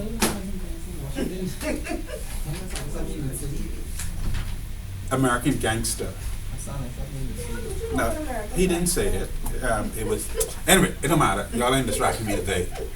All right. Question though is, okay, so we can do A. We think we did it whatever the right way. We thought it was the right way. We took our time and we figured it out, and we knew that this was the only formula that would allow us to do what we needed to do. And we end up with an elasticity of 1. B. Can we answer B? Unitary because it's equal to exactly one. Can it be unitary inelastic? What's the difference between? Have we spoken at all about unitary inelastic? No. Has the term even came up before? No. Does the term make any sense? It hasn't come up as yet. Because we only did unit, elastic and elastic, and unit we didn't. Let's think about it in as much detail as No, we think can. about it now. No, think about it now. Elastic demand is greater than 1. Inelastic is less than 1. Unit elastic is 1. So what would unitary inelastic be? Elastic. No. You say unit? No, I thinking about. I understand what you If said. there are 3 numbers, it's either greater than 1, less than 1, or equal to 1, is there a 4th number? 0. Greater than one, less than one, or equal to one. Is there a 4th choice? It has to be a four. So, because you're saying elastic. I see. Oh, which one is close? Wouldn't negative numbers be less than 1? So if we're talking less than 1, that includes all the negatives, so they still count. Yeah, I thought there was. So if we talk about all the numbers that are less than 1, all the numbers that are more than 1, so from 1 to infinity, and from less than 1 is from 0.999 to negative infinity. So there isn't a fourth number. Is a perfectly So why you elastic put this demand. here? Unit elastic and unitary elastic is the same thing, right? That's what they is no such thing. As well. That's what I tell you. As unitary elastic or Unitary inelastic. Elastic, or. So it's or just as unitary elastic. elastic. Or- But it sounds good. It sounds like it should be something. No, Mr. Demerit. It don't sound, it should be something. No, because any elastic has to be less. You than just one. make that something just now. So we can cross that out. Watch out for that. Of Unit course I would've put it in elastic, there, there's in no your such thing as unitary inelastic. No, I wasn't, no, I didn't have an Now, mind you, elastic part. Mr. Demerit, are you saying that in infinite, it says perfectly elastic demand? Yes. Demand is said to be perfectly elastic if a 1% change is the price level leads to an infinite change in quantity supply. What is that first word you said? Perfectly elastic. Does that say unitary inelastic? No, but So then why are you mixing apples and oranges? no, because you was asking about a fourth one and then you mentioned Yeah. infinity. Uh-huh. So all infinity means what you talking about? All infinity means what you mentioned with all of the zeros and the negative numbers. Huh? Never mind. Okay. There's no such thing as unitary inelastic? No, Okay, all right. yes. Okay, Oh, I need to put it on I told you. yes. It's in question one, there. too? You just see that? I just see it, actually on the papers, in unitary in. I thought you saw it from question one. That in question one too. I know I saw that up here before and I was like, what the hell this is? Anyway, so what's the answer for C? Unitary elastic. No, that's B. Oh, C, oh, I didn't, sorry, If the price change. was implemented. Yes. Government's gonna go through with its $5 increase. Revenue increase. No. Yes, revenue increase. Why? Because it's greater than one, because it's an absolute 1%. Actually, revenue unchanged. How is one greater than one? Unit? That would be revenue Unchanged, yeah, unchanged. Why? Because it doesn't move, price goes up, but the what's the question, quantity goes down by the same amount. Because it's one, but now it's one. It's unit elastic. Unit elastic, of course. I know it's the same, it stays, it's unchanged for sure. It was unitary elastic. That's why. That's why. That's why. Thank God this question doesn't ask why, it just says, what would affect on total prices? Right, it will be unchanged Because it's unitary. because it's unitary elastic. Go ahead. Price goes up by a certain percent, demand changes by exactly that same Same percent. percent. Revenue remains unchanged.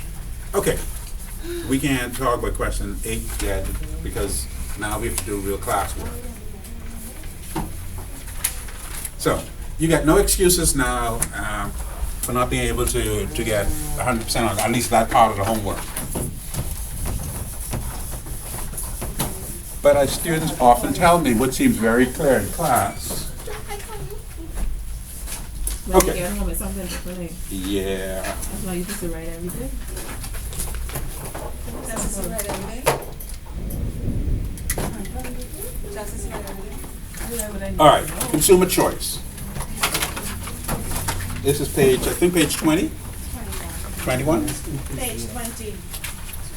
Okay. We already did 20. Reading at 21. That's your book is different from our book. We on 21, which is consumer choice. 21. So, what we've done so far is that we have looked at how consumers' demand for a product or service change depending on the price, how responsive they are, right? That's all elasticity is about. Elasticity is about how responsive, how sensitive individuals are, consumers are to change in the price. Because that's going to be important to us as businesses, as business owners. That's really the perspective that we're taking. I'm sorry, I'm going to have to sit for a little bit. All right, so now our next discussion then is about, so firstly we wanted to understand how consumers respond when we change the price of our product. Right? That's what elasticity is all about. The second understanding for us as business owners, as firms, because we're looking at it from the perspective of the market, is why consumers choose what they choose. All right? What makes them decide certain products they pick up off our shelf versus other products? If we can understand better why consumers choose the items that they purchase, that's going to affect our business decision. Right? We can then determine, okay, I will target this product more for pricing, for marketing, for advertising, because clearly people want this product more than the other product. Right? So understanding consumer choice is very important to us as a firm, right, as businesses. Now, first things first, we remember all about market demand. The market demand is the stuff that we've been talking about all along. Market demand, if you're following, shows the relationship between the price of a good or service and the quantity that all consumers are willing to buy, ceteris paribus. So this is what we've known all along. When we're looking at the demand curve for an individual product, we're looking at the demand curve that all consumers have for this product. Right? One of the things that we want to make sure we understand is that the demand for this product is made up of individual demands by individual persons for this product, and we just add them all together. And that gives us our definition for the individual demand curve. And it's just a definition at this stage. Right? The individual demand curve shows the relationship between the price of a good and the quantity that an individual consumer is willing to buy. Now, if you recall from your macro days, there are a couple of things that we talked about that sort of foundational elements. One we said was that when we're talking about macroeconomics in general and economics in general, macroeconomics specifically, we talked about rationality assumption. Right? The rationality assumption, just to remind us, says that people act in their own best interest. That basically we're selfish. We look out for number one. Now it's an assumption because it's not always true every single time, but it's true often enough that we can make an analysis based on that assumption. Right? That is what we talked about in macroeconomics. In micro, we get a little bit more specific about that assumption. And in fact, we said more specifically, individuals act in a way that maximizes their utility. Utility is the word that we use.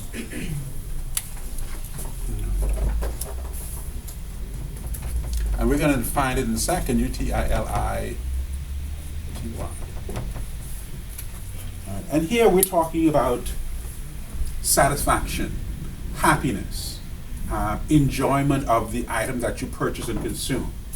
Right? So as consumers, our interest is maximizing our bang for our buck. All right? Maximizing the satisfaction, the enjoyment that we get from purchasing and consuming this good or service.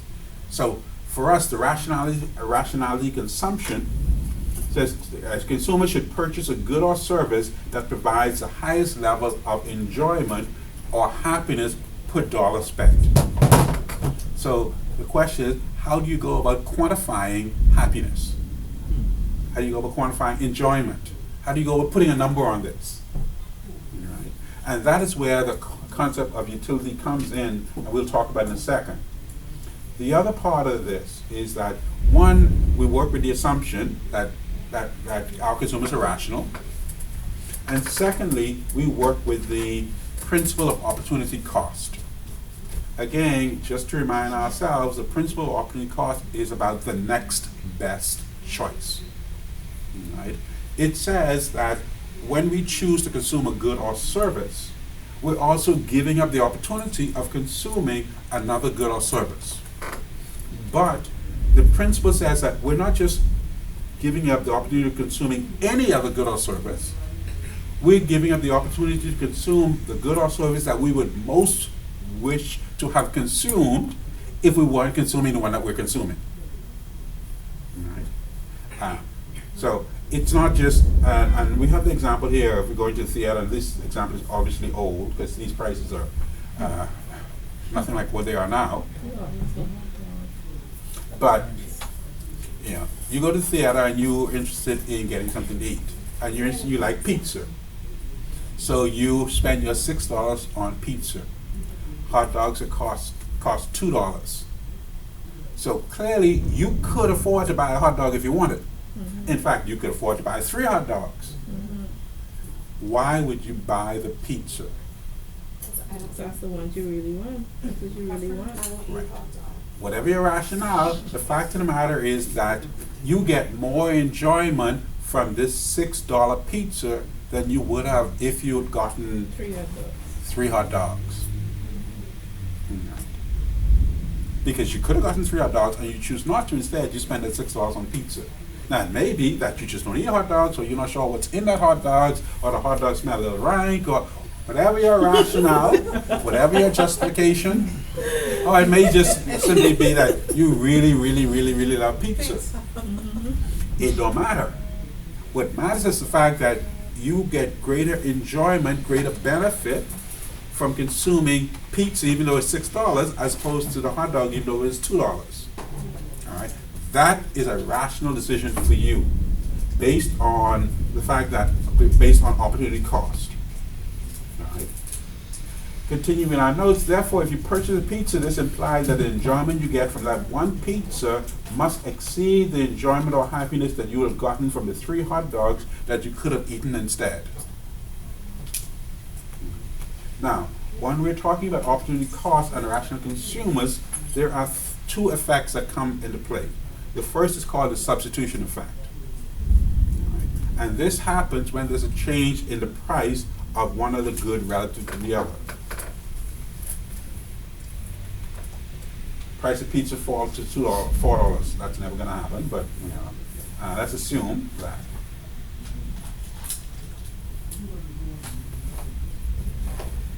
So then the opportunity cost of consuming that pizza, because remember now, when the pizza was $6, you end up giving up in essence 3 hot dogs to get your 1 pizza.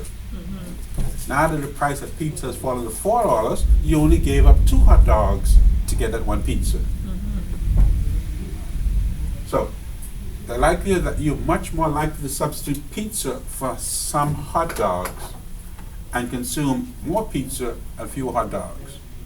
Okay, let's see if we can try that again. We know that we prefer pizza over hot dog, generally speaking. Right? In fact, we like pizza 3 times as much as we like hot dogs. So then, what happens if the price of pizza goes down? We're going to eat the pizza because we still like pizza. Probably buy 1 hot dog. Exactly. We get an opportunity to have pizza and hot dog. Even if we don't like hot dog, we can buy the hot dog and give it to our boyfriend on the side of us because, you know, we like him like that because, you know, I give him a $2 hot dog, next time he takes me out to a $200 meal, you know. That's right. These things work out. That ain't no balance. And I am ready to have discussion. Even I feel you, but But you get the idea. yeah. All right, you actually have the opportunity to consume more pizza and more hot dog. That is the substitution effect. The income effect says now you feel richer. Yeah, because you can get your pizza, skip the hot dog, and still have $2 left in your pocket. The income effect is a change in consumption resulting from a change in consumers' real income. Again, going back to our macro days, we talked about the reality principle. Reality principle says that what matters is the purchasing power of your money, what you can actually buy with the money. Right? And now, your $6 can buy more. Your $6 can buy pizza and can buy a hot dog if you wanted to buy a hot dog. In fact, your $6 can buy pizza and you still walk away from the concession stand with money still in your pocket. So, given that we're talking about satisfaction, let's put down some definitions. If you flip your page, we wanted to properly define utility. This is the benefit or enjoyment or satisfaction derived from consuming a good. Right? So as economists, we created this thing called utility, and then we created a unit called the utils, right, to measure the level of enjoyment or satisfaction we get from consuming a good or service. So total utility is the total amount of satisfaction or enjoyment derived from all of an individual's consumption of a particular good. Right. So let's say, for example, I don't know, you buy McDonald's fries. Yeah, and this one time out of 1,000, they happen to be good. They put just enough salt, they fry them just crispy enough or just soft enough, just the way you like it. Right. So your total utility is your total enjoyment from that first fry to the very last fry. Right. But obviously, if you sit down and think about it, your enjoyment from each individual fry is going to differ. That first fry is going to taste real good because you've been thinking about that, you've been dreaming of that, you've been planning on that, you've been craving that, marking that baby for that. By the time you get to that last fry, it's still good, man. You still like fries, but it ain't quite as good as the front before that. That's what we're talking about. But it's still good, so you still have some enjoyment, some satisfaction, even from that very last item. So you add up all the satisfaction of each of the individual fries, and then give us your total satisfaction or your total utility. Does that make sense? All right. You can do it anything, any kind of good or service that you're going to consume. All right. Then we have what is called marginal utility. Marginal utility is the additional utility or additional satisfaction derived from consuming one more unit of the good.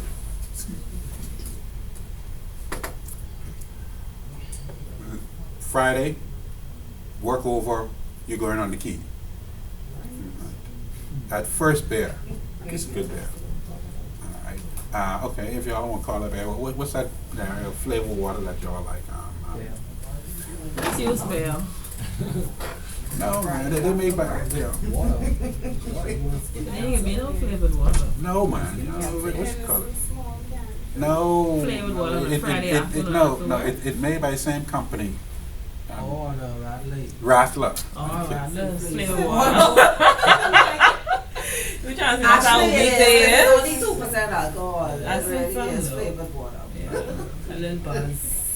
I get Bassini a couple of them, at least 10 of them. But the first one is good. The first one tend to be dead good. Right? Because you've been hot. You've been thirsty. It's really cold. The first one. All right, we can do bear. All right. But what we're saying is that if you continue to consume bears, the next bear in that row, you get less and less enjoyment from, less and less satisfaction from, less and less utility. All right. So we said, and this is the principle of marginal utility, going back to our macro days, that says that if you continue with a good or service, all right, eventually your output, in this case your enjoyment, decrease at a decreasing rate. So this is what we call diminishing marginal utility. As consumption, again I'm on page 22 I guess, as consumption of a good or service increases, your total enjoyment goes up, so your total utility increases, but at a decreasing rate. And then finally, our utility maximizing rules. Now you will notice there is some, there's some math involved, but we'll deal with those as we go along. So it's not terrible in any case. A consumer will maximize his or her utility by choosing the affordable combination of goods that makes marginal utility per dollar spent on one good equal to that of a second good. And I put an example. In fact, I wanted to add to this table, so we should do it relatively quickly.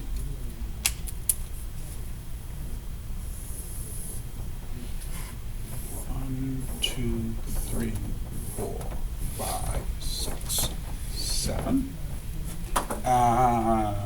Let's do, we have in our book apples. 1, 2, 3. Oranges. need to add another one. And let's add grapes. All right. And let's see. And you can have quantity. And these can go one. Sorry. We're assuming consumption is a positive number. So you have 1, 2, 3, 4, 5, 6, 7, 8, 9, 10 units.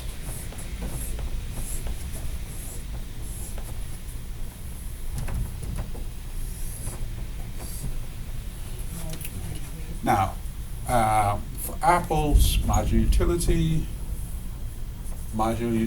divided by the price. Marginal utility, we said, is the additional utility we get from consuming the very next unit. So for when you buy that first apple, you bite into that first apple, you get 10 units of happiness, satisfaction, that crisp, whatever it is that you like in the apple. Right. The next apple, you don't get quite as much.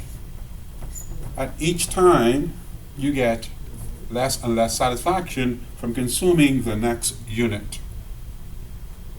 That's right.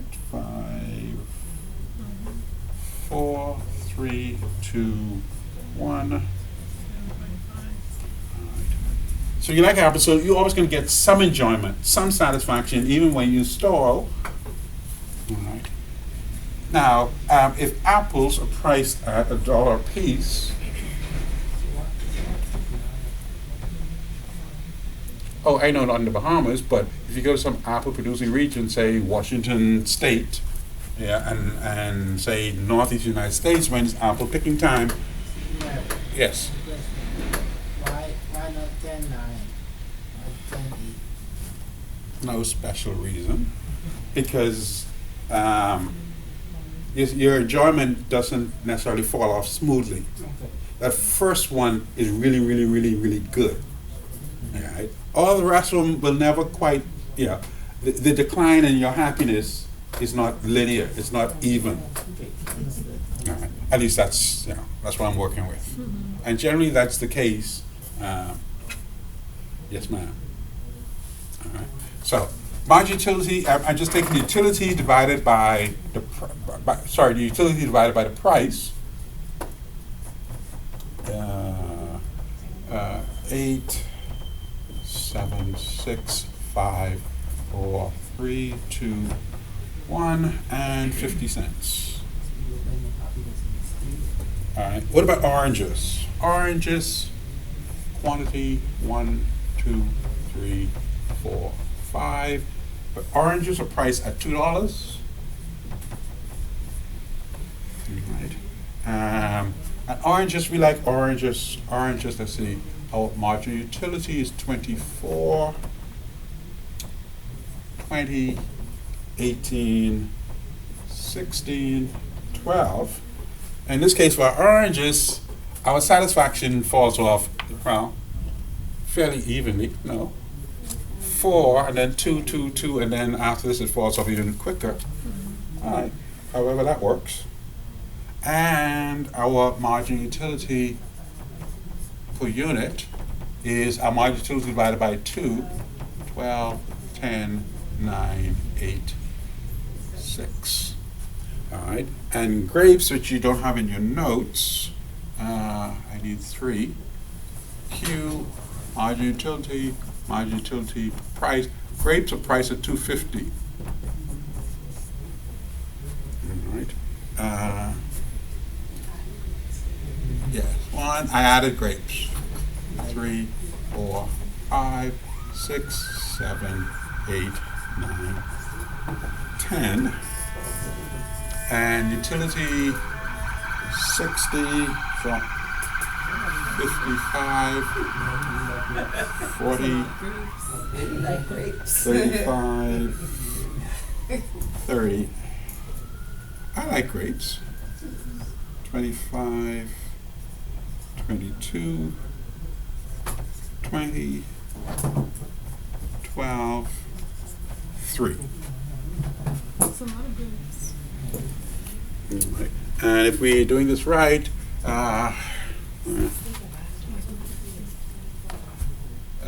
24, that looks like. 22, 16, 14, I'm rounding it where it's necessary, 12, 10, 8.8, I can round up to 9, 8, 4.8, and 1.2. Those numbers look right? It's not right. Oh, Lord, okay. So, all we're saying is that the consumer will maximize his or her utility by choosing the affordable combination of goods that makes the marginal utility per dollar spent on one good equal to that of the other good. So in order for us to be indifferent between our choice of apples, oranges, and grapes, we look at where our marginal utility per dollar is equal. Okay. So we're saying if we look at these three choices, right, according to our notes, 2 apples, our marginal utility per dollar is 8. 4 oranges, our marginal utility per dollar is 8.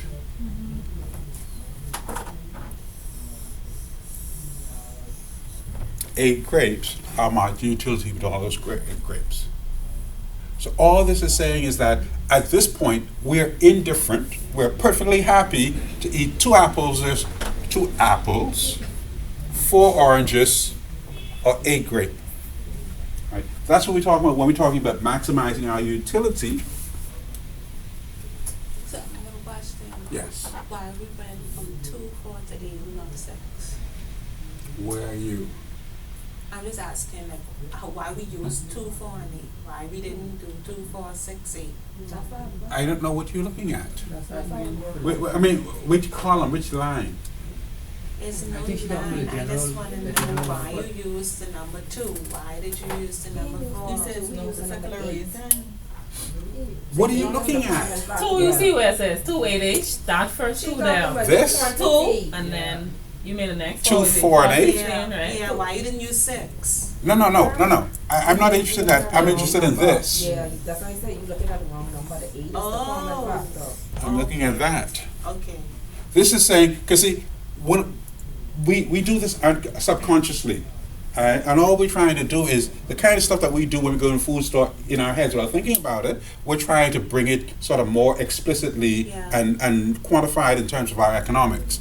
What we do is that when we are shopping, we try to decide in our heads, am I going to get this versus that? Okay. And the reason we do that, and we do it in our head, is that I think whatever reason I'm coming up, I'm going to pick this one over that one. Right? What we're saying is that what generally happens, even though we don't recognize it on a conscious level, is that we look at what would give us the most satisfaction. Yeah. And in this case, we get equal satisfaction by consuming 2 apples, or purchasing 2 apples, 4 oranges, or 8 grapes. In other words, the price determines the quantity. No. In this case, actually, it's the other way around. It's satisfaction that determines the quantity. Okay. The more enjoyment we get from something, right? Because see, here, our bang for our buck is the same in each case. The level of satisfaction relative to the money that we're willing to spend. We're willing to spend, what's this? $250 times 8, which is what, $20? That's right, $250 times 8 is 20. Oh Lord, you're sad. All right. Yeah, that's right. As opposed to $8, as opposed to $2. In either case, we're perfectly happy spending $20 to get this, as opposed to $8 to get this, or $2 to get this. Now, this may not be 8 grapes, this may be 8 bags or whatever, 8 pounds. All right. But the idea is that when we're talking about our choice, our preferences, we look at our satisfaction relative to the amount of money that we're willing to spend for this. Right? And if we have two goods that we're trying to decide on, all right, and we said, okay, I know this one is cheaper, but this one gives me more enjoyment. All right? So that is what consumers do. They weigh that difference. So from our perspective as the store owner, our interest is trying to understand how they go about making these decisions. All right? So the first thing we want to understand is that they make these decisions on an unconscious level, but once we understand this, we can influence their subconscious, or is it unconscious? Their subconscious decision-making process. All right? They don't know what they're doing, at least not explicitly, but once we understand what they're doing, then we can get our foot in there and we can make some money. All right? So first thing we understand is that people make their choices based on the level of satisfaction, depending on how much money they have to spend. Secondly is, here we're talking about consumer equilibrium. All right. So on the one hand, we know if consumers have to choose between goods, they're going to choose ones that give them the most satisfaction for their money. The rationality assumption, this is page 22 if you will. Rationality assumption, along with the law of diminishing marginal utility, allows us to determine how much each item a consumer will demand, and also, very important, in which order he or she will purchase and consume the goods. Say, for example, suppose that you have a local upscale cafe. The marginal cost for a slice of pizza is $3. And the marginal cost of a beer is $6. I took this from some little cafe on West Bay Street, next to Sandals. I can't remember the name. Maze? No. I don't know the name. That's but Benson. Curly's. Curly's, yeah. It has a name? Yeah, Yes. yeah, I think That's it. Curly's West Bay. Yeah, that's it. All right, we just go out there and hang out and. It used to be too. It's Curly's Yeah, West but, Bay. You a should stall go. at- Oh, I know that. Okay. I know that. You remember that? Oh, man. All I know is the beer is $6. There's $6 there. And you purchase Okay. the bear, you satisfy. He live out West Bay, you know. Oh. What I gotta do in there? It's a small island. Yeah. Anyhow. $9. No, there are places where it's, $9. Anyhow, suppose that at your local upscale cafe, the marginal cost and marginal cost and price is the same thing, so you'll see us using those interchangeably, because marginal cost is the cost for each additional unit that you're purchasing. So if you purchase a beer, the marginal cost of purchasing the next beer is the same as the cost of purchasing the first beer, which is the price of the beer. The third beer is going to cost just as much as the first beer. What if they have a special?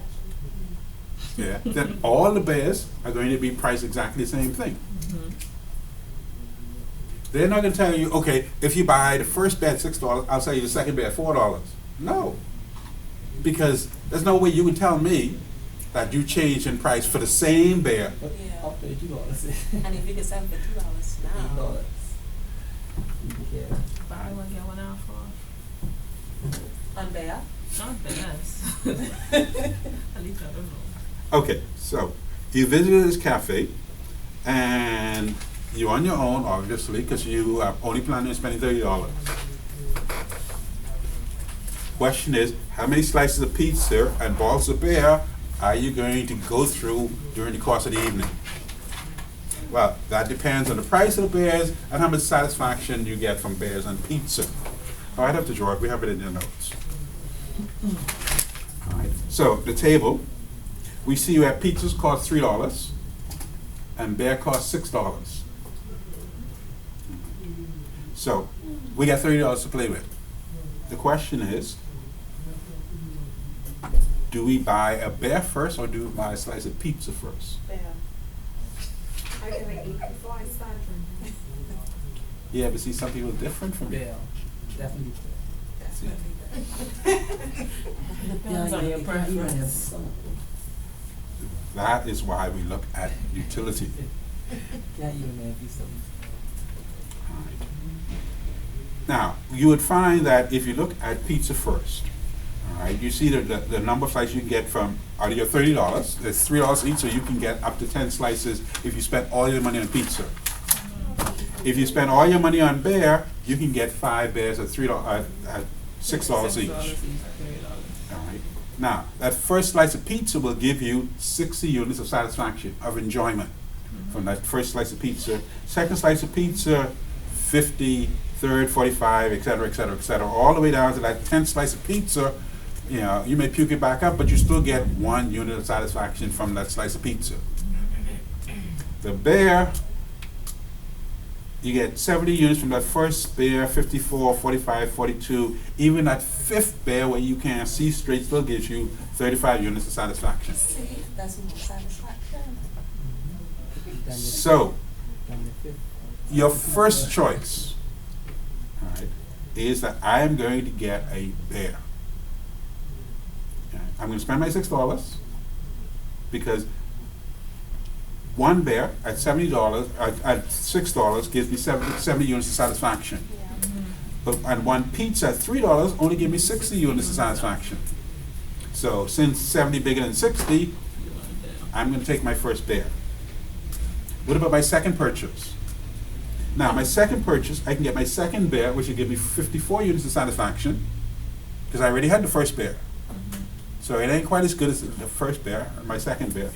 I get 54 units of satisfaction from my second bear, or I can get 60 units of satisfaction from my first slice of pizza.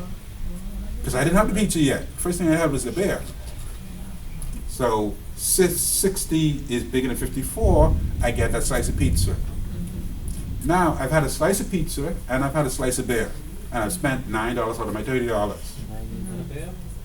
So you need the next bear. Why am I getting an next bear? There's 54 units. 54 units of satisfaction More compared to 50 units if I were to get the second slice of pizza. So I get my second bear. I spend another $6. That's now I spent what, $15? I don't know, man, keep on.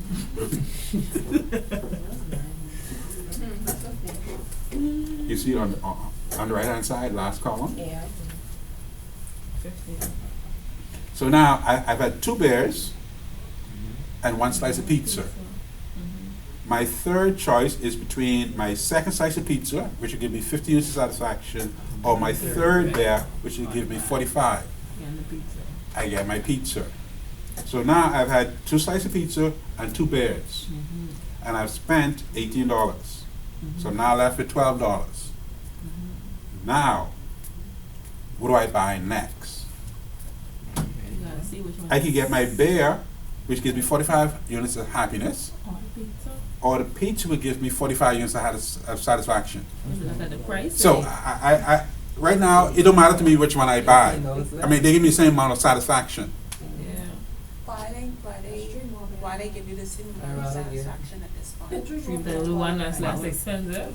No, the price. Hang on a second. Well, all I was saying is, okay, my enjoyment of bear has fallen at a different rate than my enjoyment of pizza. Right? My first bear started off giving me much more enjoyment than my first slice pizza. But now, this is falling fast, and eventually, they're at the same level. Yeah, because that's just the way it happens to be in my body. Your body may be different. So now I'm getting to the point where buying a slice of pizza or a bear will give me the same amount of satisfaction. The issue though is the bear is twice as much as the pizza. Yeah, so you get the pizza. So if I'm equally happy with either one, and this one twice as expensive, Yeah, the cheapest one. Pizza. I get another slice of pizza. Right. So I get my third slice of pizza, which gives me 45 units of satisfaction, $3. and I spent my $3 on that. So how much am I left? I'm left with $9. You sure? Did we have 18 left? We had 12. We got $12. I don't No, know. that's supposed to be 18, eh? Where did I get 18 from? From adding the $3 for the pizza, Yeah, I get 18. All right, you got 18? that's 15. Oh no, wait, wait. Let me see. And Okay, all right. Quickly, that first slice of pizza cost us $6. We're left with 24. First slice of bear, we left with 24. First slice of pizza leave us with 21. The second bear Yeah, we subtract then, sorry. So it's left with $3. 15. Yeah, So this is right, is it? yeah, you're right, sorry, yeah. Okay. So Yeah, now, subtract them. we got the third slice of pizza, Mm-hmm, and leave us with $9. yeah. Now, the question now is, do we get the fourth slice of pizza or the third bear? There. Because Yeah. remember, we didn't get the third bear, we chose the pizza over the bear. So Yeah. we get the bear now, Yeah, at the $6, I leave it at $3. Yeah, So now, we are either fourth slice of pizza or fourth bear. fourth there. The problem is that we Oh, no, can't we get, don't the- get we enough can't money. afford the fourth We don't bear. get no more Yeah, money. yeah, for a little bit. So you gotta get it. So So what you do you gotta do? get pizza. You get the pizza? Get the pizza because that's all the money you have Oh, left. wow. You $3 don't more. Now, So just carry hang it. on a question. You're right, but why are you right? It's purchasing power. Because I could get more I want the bear, but I satisfaction. can't afford the bear. I could get more satisfaction from purchasing my bear than I can from purchasing a slice of pizza. Yeah, but you can't afford the bear no more, you get You $3. only get the pizza. Well, you get the pizza because you don't want to take the money home. Which slice of pizza do you want? Okay. Which slice of pizza do you want? Yes, but why do you not want to take any money home? Because you need something You to need the soak full up that- satisfaction. Yeah. Exactly. Cause see, listen, what does that last slice of pizza give you? 24 Yeah. units of satisfaction. Yeah. Cause you remember now, you left with $3. You really would prefer a bear, but you can't afford a bear. Yeah. Mm-hmm. But a slice of pizza is better than nothing. Yeah. So you can spend the last $3 on a slice To of get pizza. some more satisfaction. The only time you take any money home is if you had less than $3. You can't buy nothing. You can't buy nothing. What? Economics. We're not talking about your personal preference, and this is one of the things that we do need to work on. Because I know there are some of us who say, I just, take that $3 home and save it for next time. But that's not what the economics says. Right? And we always have to focus on the economics. Simply because people are different. And hopefully we lay it out in detail over the next page and a half. And here's our note bene. And if it is possible, we will always spend our entire budget as long as the margin utility is positive. As long as there's some satisfaction to get, we can get it.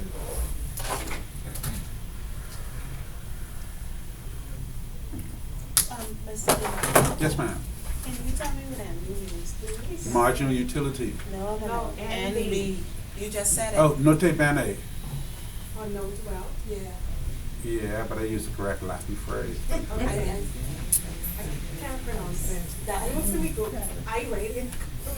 want to hear him say it again. Just know it important. Oh, I'm it gonna. is. Yes, note well. It's an important note to remember. I'm gonna Google this then. It's Latin. Okay. So then, the next step in our understanding of what consumers are doing is to actually be able to calculate what we call consumer surplus. I'm on page, what's this, 24, top of 24? Oh, before I move on, can you explain to me the boxes again, please? I was so confused with the boxes. The box is just really been saying, you have 3 products that you could possibly consume, purchase, all right? And you're saying, I am indifferent between the amount of money, because what I'm looking for is the most satisfaction for my money, all right? So my choices, I can have apples, oranges, and or grapes, all right? What I'm looking for, the point at which I'm indifferent between any of these products is the point at which the margin utility per dollar, my satisfaction per dollar, is identical. All right? I am perfectly happy with 2 apples because that gives me 8 units of satisfaction for every dollar I spend. I'm perfectly happy with 4 oranges because it gives me 8 units of satisfaction or enjoyment for every dollar I spend. I'm perfectly happy with 8 grapes because it gives me 8 units of satisfaction for every dollar I spend. 8 units of satisfaction for every dollar, 8 units of satisfaction for every dollar, 8 units of satisfaction for every dollar. The only difference is how much of the unit I'm going to consume. All this shows is that generally when we're assessing whether we're going to purchase, we have multiple items, we try and decide among them. This is the kind of stuff we weigh up in our heads. All right. We have 3 items in our basket that we're equally happy with, and we decide, okay, I can't take all 3 of these home. I can't afford the 3. So how am I going to decide which I'm going to pick? Usually we look at price, but in our heads, even though we're realizing it, we're not just looking at price, we're looking at the amount of enjoyment we're going to get per dollar. Because a lot of times we look at the price of an item and it's cheap, but it's cheap. Yeah. I get that you're saying take the personal aspect out of it too, because for me, I would look at the quantity I could get for the price. Yes. But I That's see exactly, what you're doing. no, that's exactly what this is. Because all this is saying is, okay, Yeah, based on the okay, satisfaction. why is it that we are willing to spend more for brand name than generic? Because of our personal gratification, Right. how it makes us feel. Satisfaction, utility. Despite the fact that, so when we pick up, we look at a generic item and we look at a brand name item. All right, what we're weighing up in our heads, even though we're not conscious of it, we're saying, all right, the only reason why I would pick this over this, even though this is more expensive, is that this is still, even though it's more expensive, is giving me more satisfaction for every dollar that I'm spending on it. This is cheaper, but it's not going to give me as much enjoyment for my money. I think this is worth more. When we say it's worth more, that's what we're talking about. But this really is sort of a generic version of the kind of stuff that we do in our heads every time we go in the supermarket. When we choose different types of brand names over another brand name, we're doing exactly the same thing. We're saying, how much satisfaction am I getting for this relative to the money I'm going to spend versus this other product that does probably the same thing. One of the reasons why we stick to, say, a particular brand is we think that despite the fact that whatever anybody else says, this brand is giving me more satisfaction for the money that I'm spending on it. That's all this is doing. All right. Let's play with some math, because that's what this class is all about. Consumer surplus. If we look at the demand curve for a product, let's put it there. That's our QD, P, and Q. Page 24.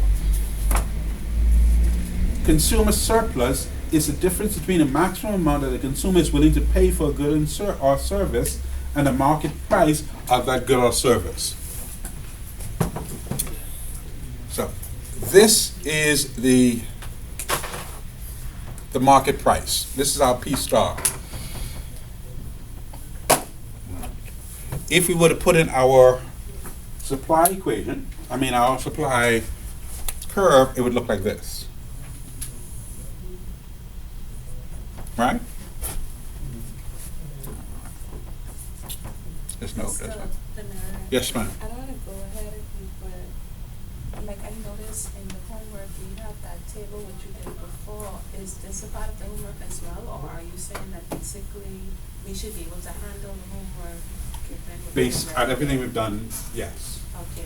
This So stuff we're doing part now is not- going into the new homework. Okay. So seeing as how we're going into the new homework now, are we expected to go further or still no? I don't understand.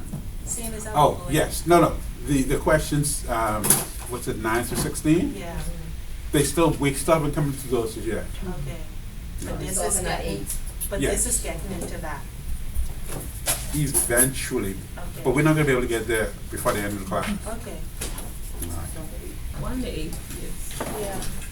Sorry? So 1 to 8. Yes, 1 through 8.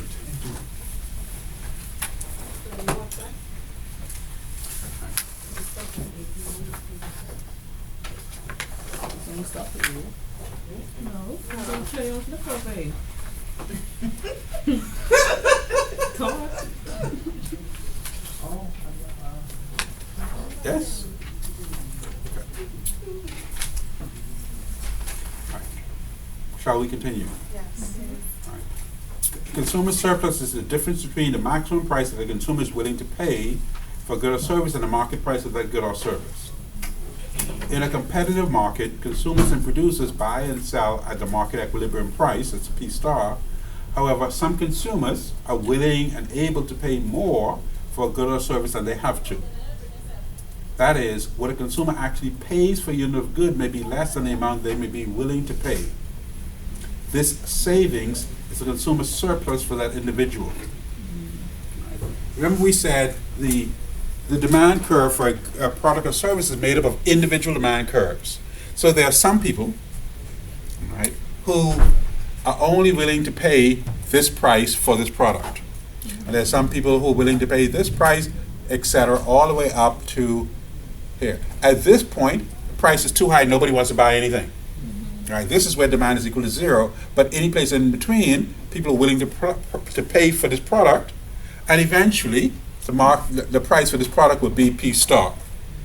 Right? But if we assume, say, P star is $10, there may be some people who may be willing to spend, say, $40 for this item, because, their pocket's deep. All right? Or they desperate for this item or whatever it is, they're trying to impress somebody, whatever it is. All right? This one person willing to pay $40, but they only have to pay $10. All right? They go into the store willing to drop their plastic and pay $40, they only have to pay $10. So in essence, they have saved $30. All right? That is what we're talking about consumer surplus. So in essence, if we're trying to measure that, that will be all that area under the curve. All right? And in fact, this would be everybody who are able to pay more than $10 but don't have to pay $10. All right? If you're willing to pay $30 but you only have to pay $10, you come out ahead $20.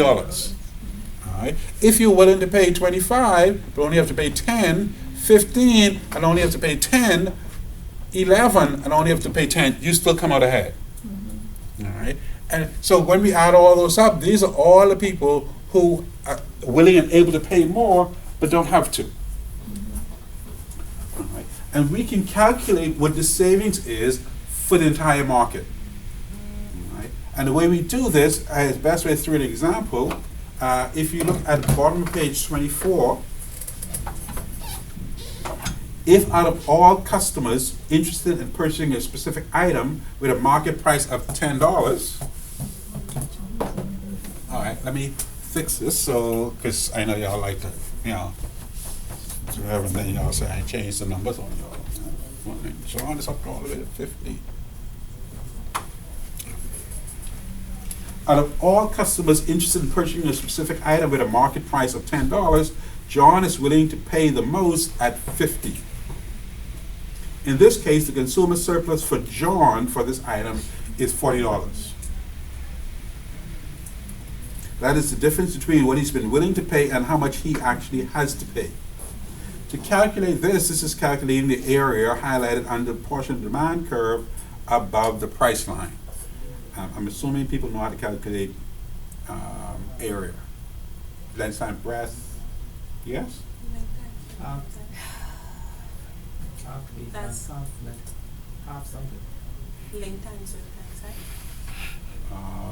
Lord. Half base times It's height. really easy. What? Area of a rectangle is length times breadth, or width times height, if you will, however y'all want to express it. Area under a triangle is half the base times the height. Okay. So obviously, if you look at graph 1, the area, the height is the 50, which he's willing to pay, minus the 10, which he has to pay, that's 40, times 1 unit, because only one guy. All right, he's the one that's willing to pay 50, but only have to pay 10. So in graph 1, the consumer surplus for John is $40. if you look at graph 2, all right, at a price of $10, everybody, the market is willing to buy 75 units. So at the price of, sorry, if you flip the page, no, maybe you don't flip the page, I have to flip the page. If at a market price of $10, consumers would demand 75 units, then the total consumer surplus, not just John, but everybody, right, I worked that out to be $1,520. How do I do that? First, I calculated the area for John. All right, John's surplus, if you flip back, is that light shaded. Y'all have colors, don't you? I don't have colors. Yeah. Y'all have color, and I don't have color. All right. Fine.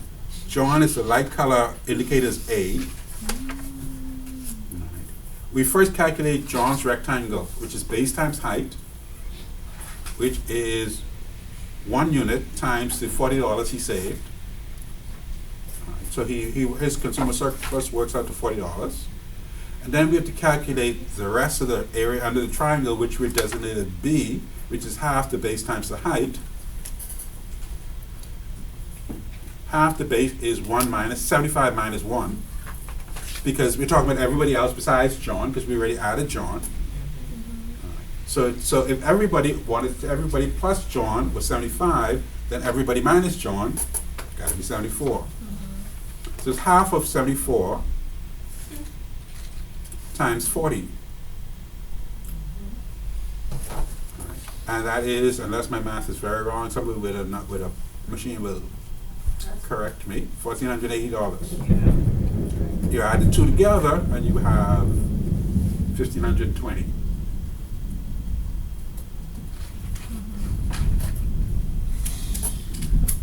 Now, that's very, very simple calculation. Yeah, so the issue would just be, when you have a word problem, just picking out the numbers and doing the calculation. All right, this is, Mr. DeMar, yes ma'am. we got the 40, because we did 50 minus 10. Yes. So if we supposed to be doing half the 74, where is that? That's the rest of them. Only one Wait. person is willing to pay more than. So we don't have to do half of 74? Yes, we do Yeah, half of we do 74. I don't see that on the second Half of page. 74 is 20, page 25. I literally did half of 74, Yeah, Yes. that's half of 74. but it is not here. What do you mean it's not here? It ain't on your page 25? Oh, you mean the actual the result of 74 divided by 2? 37 times 48. Oh, okay. I see what you're saying. I'm I'm sorry, I wording. no, I got you. Yeah, my bad. Because you had me confused thinking that we rounded it. No, we The skipped a 37 to line. the 40. We skipped a line in the calculation. Okay. I see what you're saying. So if you go back to our triangle, so we can see John's surplus, we can see surplus for the rest of the market. Now you would notice that our triangle doesn't go all the way to our horizontal line, our vertical line, because we know at a price above $50, nobody wants to buy this product at all. That's why it doesn't go all the way to the line. But, so our consumer surplus is that triangle plus John's stuff. All right. Could it be a case where it's more than one person willing to spend more than $10? So then, let's say everybody's willing, you have 3 people willing to spend $50, like John. All right. So then in that case, it'll be 40 times 3, for that little rectangle. Right. And then it would be 72, half of 72? It'll be half of 72. Okay. But if you look at it, what happens if the price fell below $10? What would happen to both John's surplus and the rest of the market? It would increase it. you can see that the triangle will get bigger and the rectangle will get bigger. But clearly, but I mean, conceptually, they would save more. Because John was always willing to spend 50. Yeah. And now, he don't have to spend, he only have to He spend can 8. get more offensive, He come out ahead even further. Way more. Alright. But if the price goes up, consumer surplus goes down. Because although he's still willing to spend 50, now he has to spend 12 or 15 or 20. So clearly his savings and the whole market surplus would have fallen.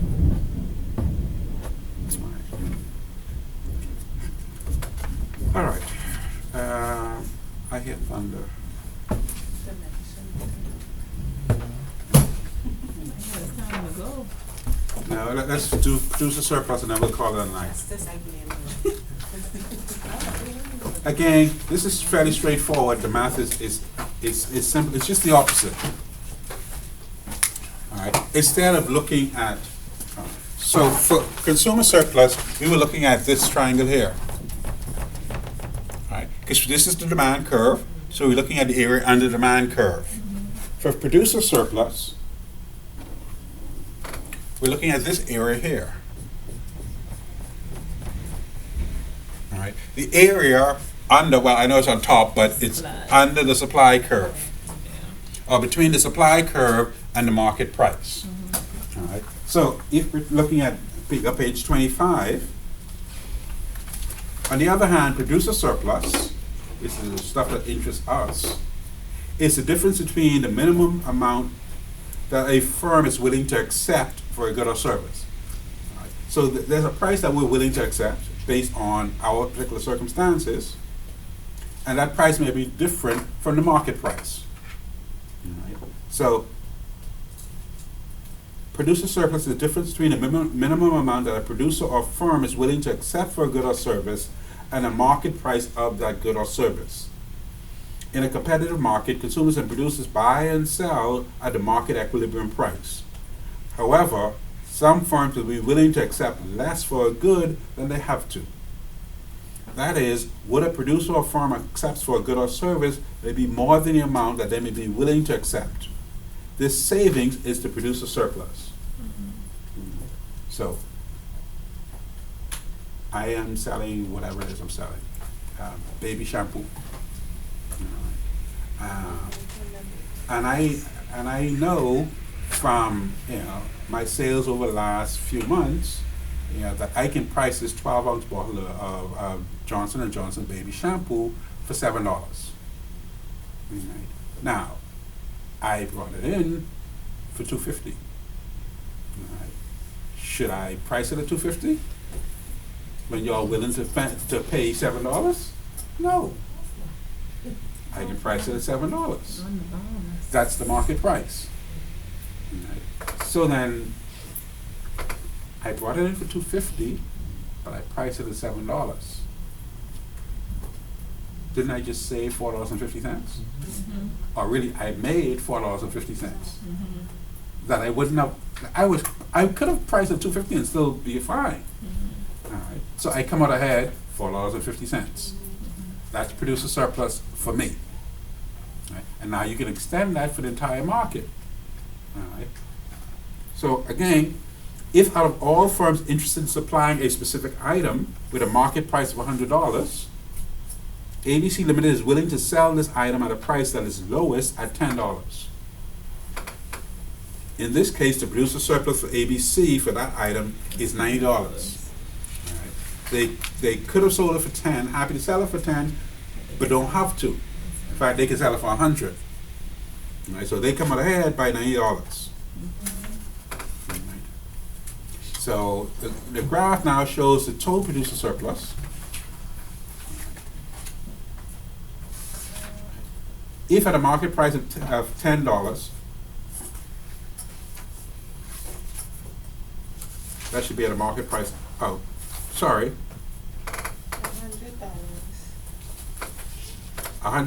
that should be.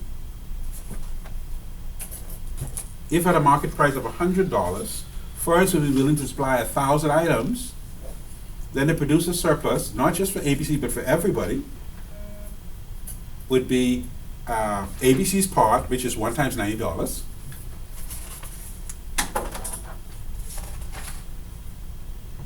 That's right? No. Yes. That's that surplus. Their You said surplus. 1,000? No, for ABC Limited, right? They're willing to accept $10, but they could charge $100 for it. Right? So their producer surplus is $90. For the market as a whole, it's 1,000 minus the one, his one, so it's $999. So it's a half times 999 times 90. 90, yeah, it's the same thing. And again, I left out a line in the calculations. Cause this, You really want that line, don't you? no, it's just that when you, no, I think when you come use on 26, I probably say it was on 25 because I still looking at where you going with this $1,000. No, not $1,000, 1,000 know, I heard items. Oh, okay. 1,000 items. Okay. $100. I get that.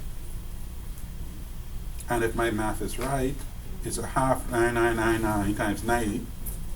Is it 44955?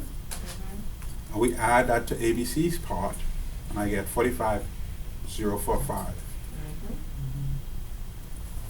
And again, if there's a change in the price, then our producer surplus will either go up or go down. So the kind of stuff that you would see as a homework question, you just be asked to calculate both the individual consumer surplus, individual producer surplus, and the market surplus as a whole. All right, but that won't be until the homework that I will give out on Monday. Now I know that isn't Wednesday a holiday, Yes. Yeah, so Wednesday. so I will give you a homework this coming Wednesday. Is that August Monday? no, the first Monday in August. Monday after The next. following Monday, which is Oh, the so I 5th. got it all of next week? Yes. Oh, cool. Then not Monday after. But then they said no. No, it's the first Monday in August. It's August Monday. Yeah. Yeah. No. You stay home then.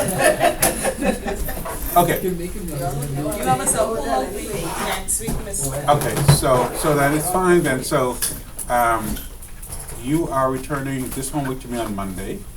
I give you new homework on Wednesday. Perfect. All right. I can't even make my homework on Monday. Are you saying Monday's a holiday? Not this Monday, come in. Yeah, I can give you the homework on Monday. You give me it on Monday. Then you get that on Wednesday. But when is it due? Monday. It Oh, well, we do Wednesday. The Wednesday. following Wednesday. Yeah, but I need it Okay, Monday. all right, I need all it right. Monday. Wait. And I need it Wednesday. See, this holiday signs in my calendar. Okay. So I give you the homework on Wednesday, and I don't get it back till the following Wednesday. Yes. Correct. All right. I gotta look at the homework again then. Why you want more? You trying to get up? You can't give it us. No, you would give it to me on Monday. Exactly. Because I'm going to be here on Wednesday. Yeah, I So understand need it that. on Monday. You may miss. Next week Wednesday. Yeah, that's Wednesday. No, I understand. But she's not meaning the following Wednesday after the holiday. I understand that. I'm telling you, she may miss some of the class discussion that may show up on the homework. It may mean that you just have to focus on the readings. All right, folks. Thank you very much. Thank you. Everybody signed my register. Vacation. I asked you a question. I don't know what that is. Look at that. I don't know what I did. You know what we like, right? Mess? I'm on vacation. I ain't about no work. Just so what they be looking at. It's like, Thank you you. know how we looking. What am I missing? Keys.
What? What are this? I'll put on this.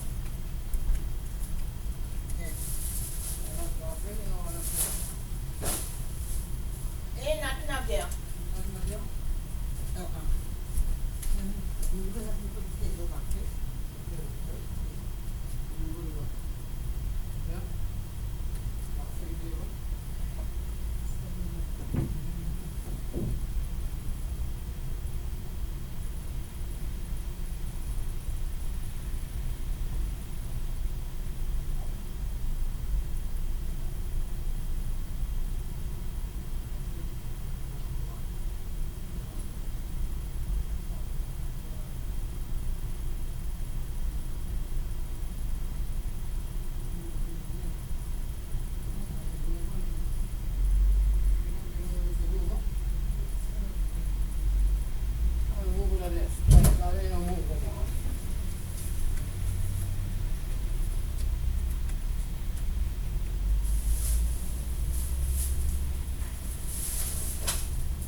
Did one of these drive by, so tender. You don't get on the ticket and get, no, all that, 10 on.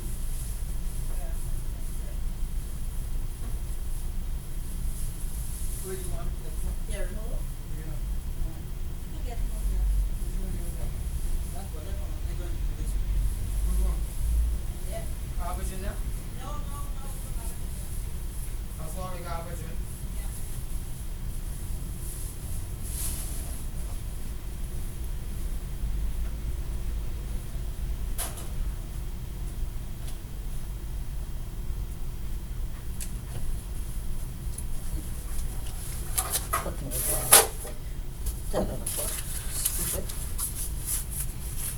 What I can do for then always just get full straw here, down straw, I don't know.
I know.